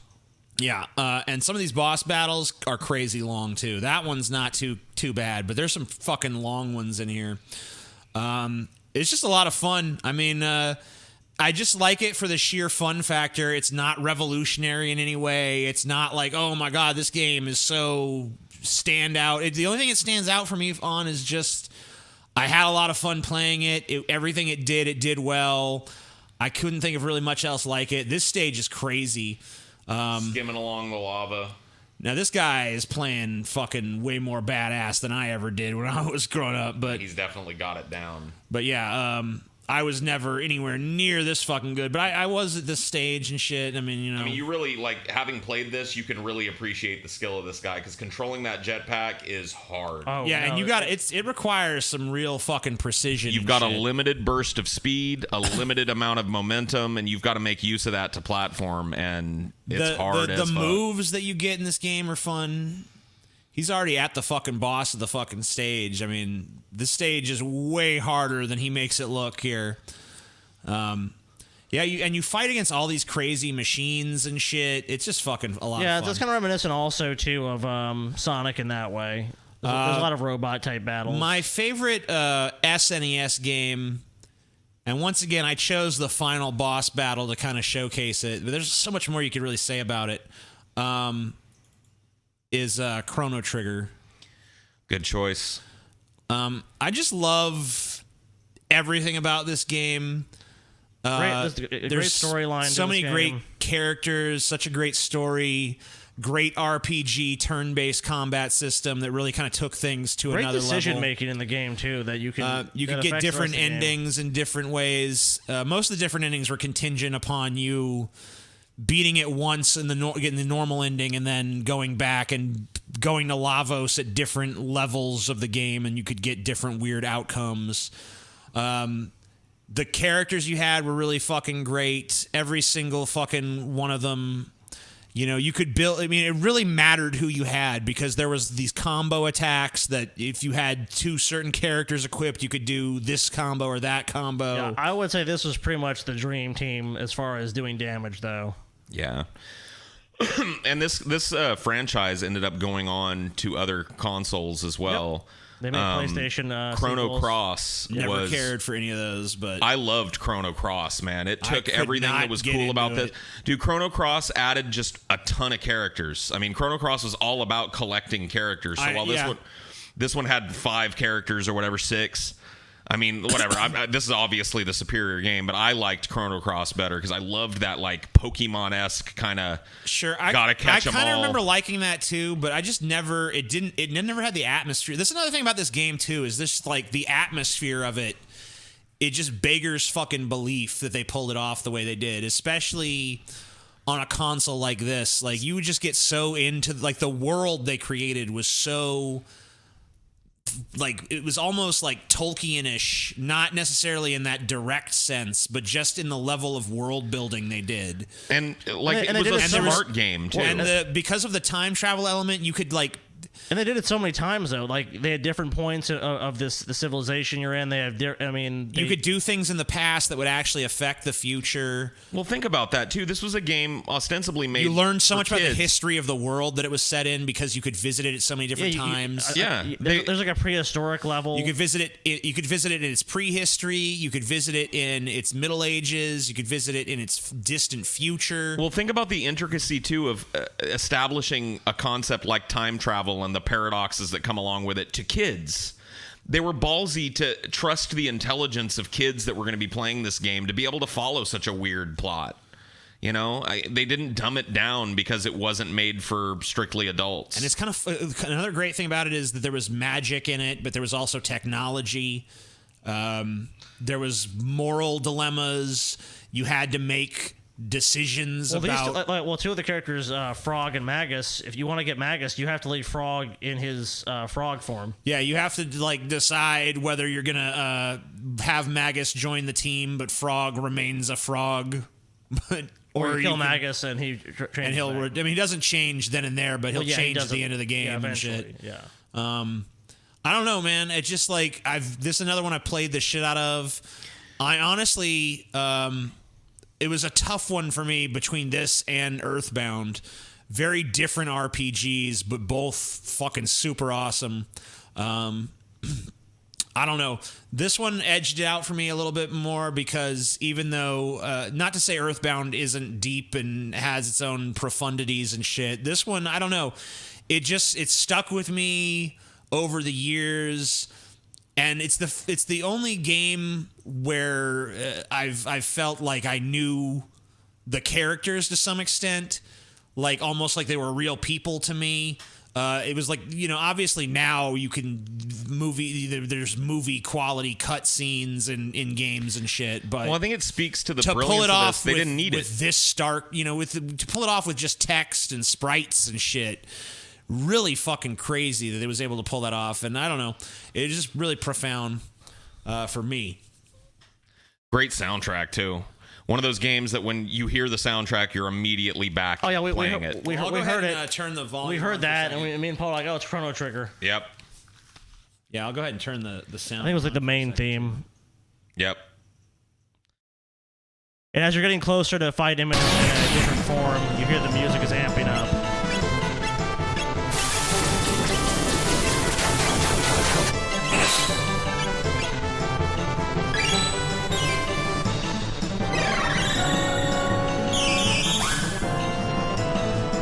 It really is a great game because it kind of, like you said, it mixes the future and the past and the present all together really well because the soundtrack even does that. You know what I mean? It accomplished what it did on every level. It's one of those rare games where you just feel like nothing just feels out of place. It didn't feel like they missed the mark anywhere.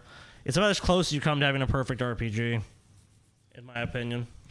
Pretty damn close. I mean, there's very few flaws. I mean, so many upsides. It's amongst the elite echelon. And I just feel like it was the first game that I ever played that was like, wow, this is fucking... I didn't even probably know the word atmospheric, or if I did, it probably wasn't in my vocabulary, but it was the first time that I felt that. You just experienced it. Yeah. I mean, being sucked into a game, losing hours and hours and hours and forgetting completely about your own life and just yeah, exactly, wrapping yourself up in the fates of these characters that you've come to know over 20 or 30 hours. You know, it's a great experience. So who wins? What wins?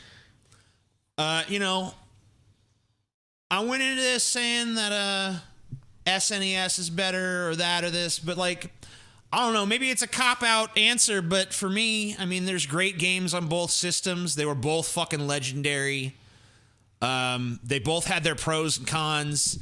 If I have to choose, I'm still going to go with SNES, but I mean, like, if you're forced at this to make point, a decision, sure. There's no there's no sales rivalry anymore. There's no like make your choice. Yeah, it's not 1993. These are both awesome systems. I mean, you can see though early on. I mean, we were arguing just for the sake of arguing a little bit, but a little bit of that fire still burns for those of us that lived through the console wars. Especially this early battle, the most bloody battle of the console wars. There's still a little bit of like pride wrapped up in I'm a there's Genesis something dude. about. There's stuff that the Genesis has that Nintendo don't. Yeah. And there's stuff that the Nintendo has that there's no pun there, but Genesis Saints, I don't know. Yeah. I mean, it really, I guess Nintendo is I guess the Saint. argument is what really stood the test of time, and I think really it's the Nintendo. SNES has a better, I feel like the library is better. I feel the like library has stood the test of time. My favorite there's so many elements. SNES game is leagues better than my favorite Genesis game.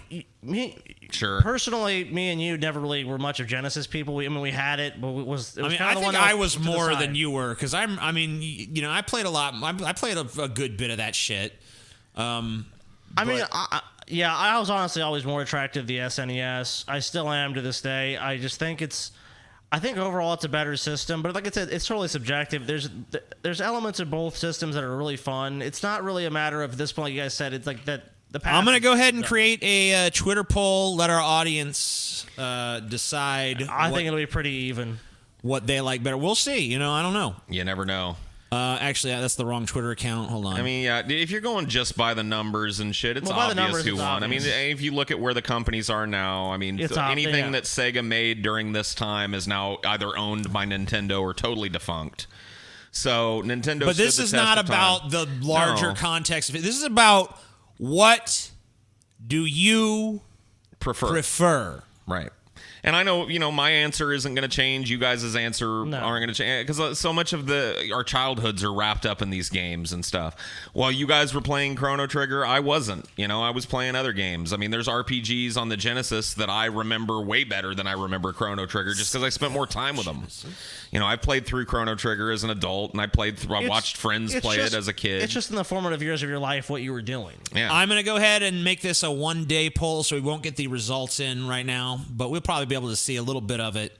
We'll talk about the results maybe at the beginning of the next show, but I want to give the people watching, not just live, a chance to vote. It's over on the Deep Fat Fried Twitter.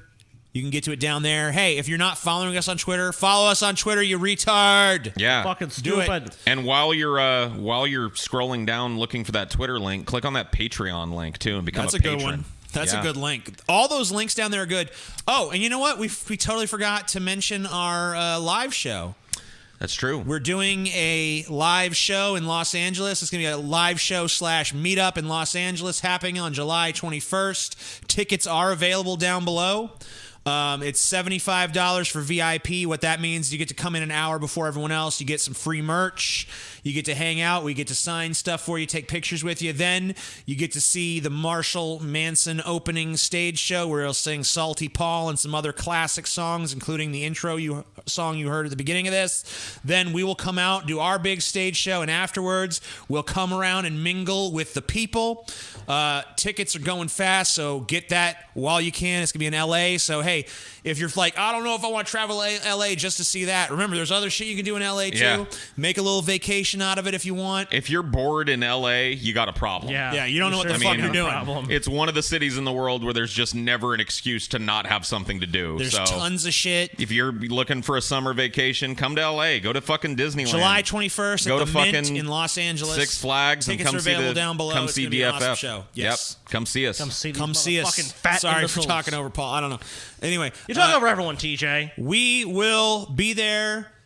There's a Twitter poll. There's a Patreon. There's all that stuff. Become a fucking patron. And we're actually, with Patreon, we're pretty close to 3,000. We're pretty close to 3,000, which means... Oh, and by the way, another thing we should probably mention is that on... Friday, the 25th. That's the next. There's gonna be Flash Friday on Wednesday, and then on Friday from noon until midnight, we will be doing our 12-hour show to thank our patrons for getting us to, I don't know, what was it, 2,000? 3,000. Oh, wait, no, 2,000. We're still you're going right. to 3,000. You're right. We're about to get 3,000's. Yeah, we're about to get that. To thank our fans for 2,000 patrons, we are going to be doing a 12-hour show. Once we get to 3,000 patrons, we'll be doing a 24-hour show. So there's a bunch of stuff to do.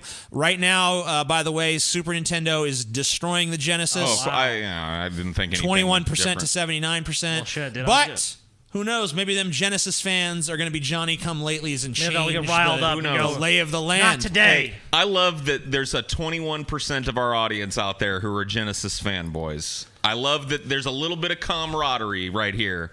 People that remember that Genesis does what Nintendo don't. That's all I got to say. Whatever, dude. I also would like to thank I think this is I don't know if this is our highest ever peak concurrent viewers, but I think it's pretty close. Cool. We had 1,590 people watching at concurrently tonight. Neat. Cool. So that's the highest we ever had it at the room at one time, and total views tonight at 2,559. Thank you guys very much for tuning in. We will see you Wednesday with Flash Fried. We will see you Friday with our 12-hour 12 show. hours of we will bullshit. see you on July 21st at our meetup, and we'll see you in hell. So That's go true. fucking If die. there is a hell, I'll see you there. Oh, there is, and we're going.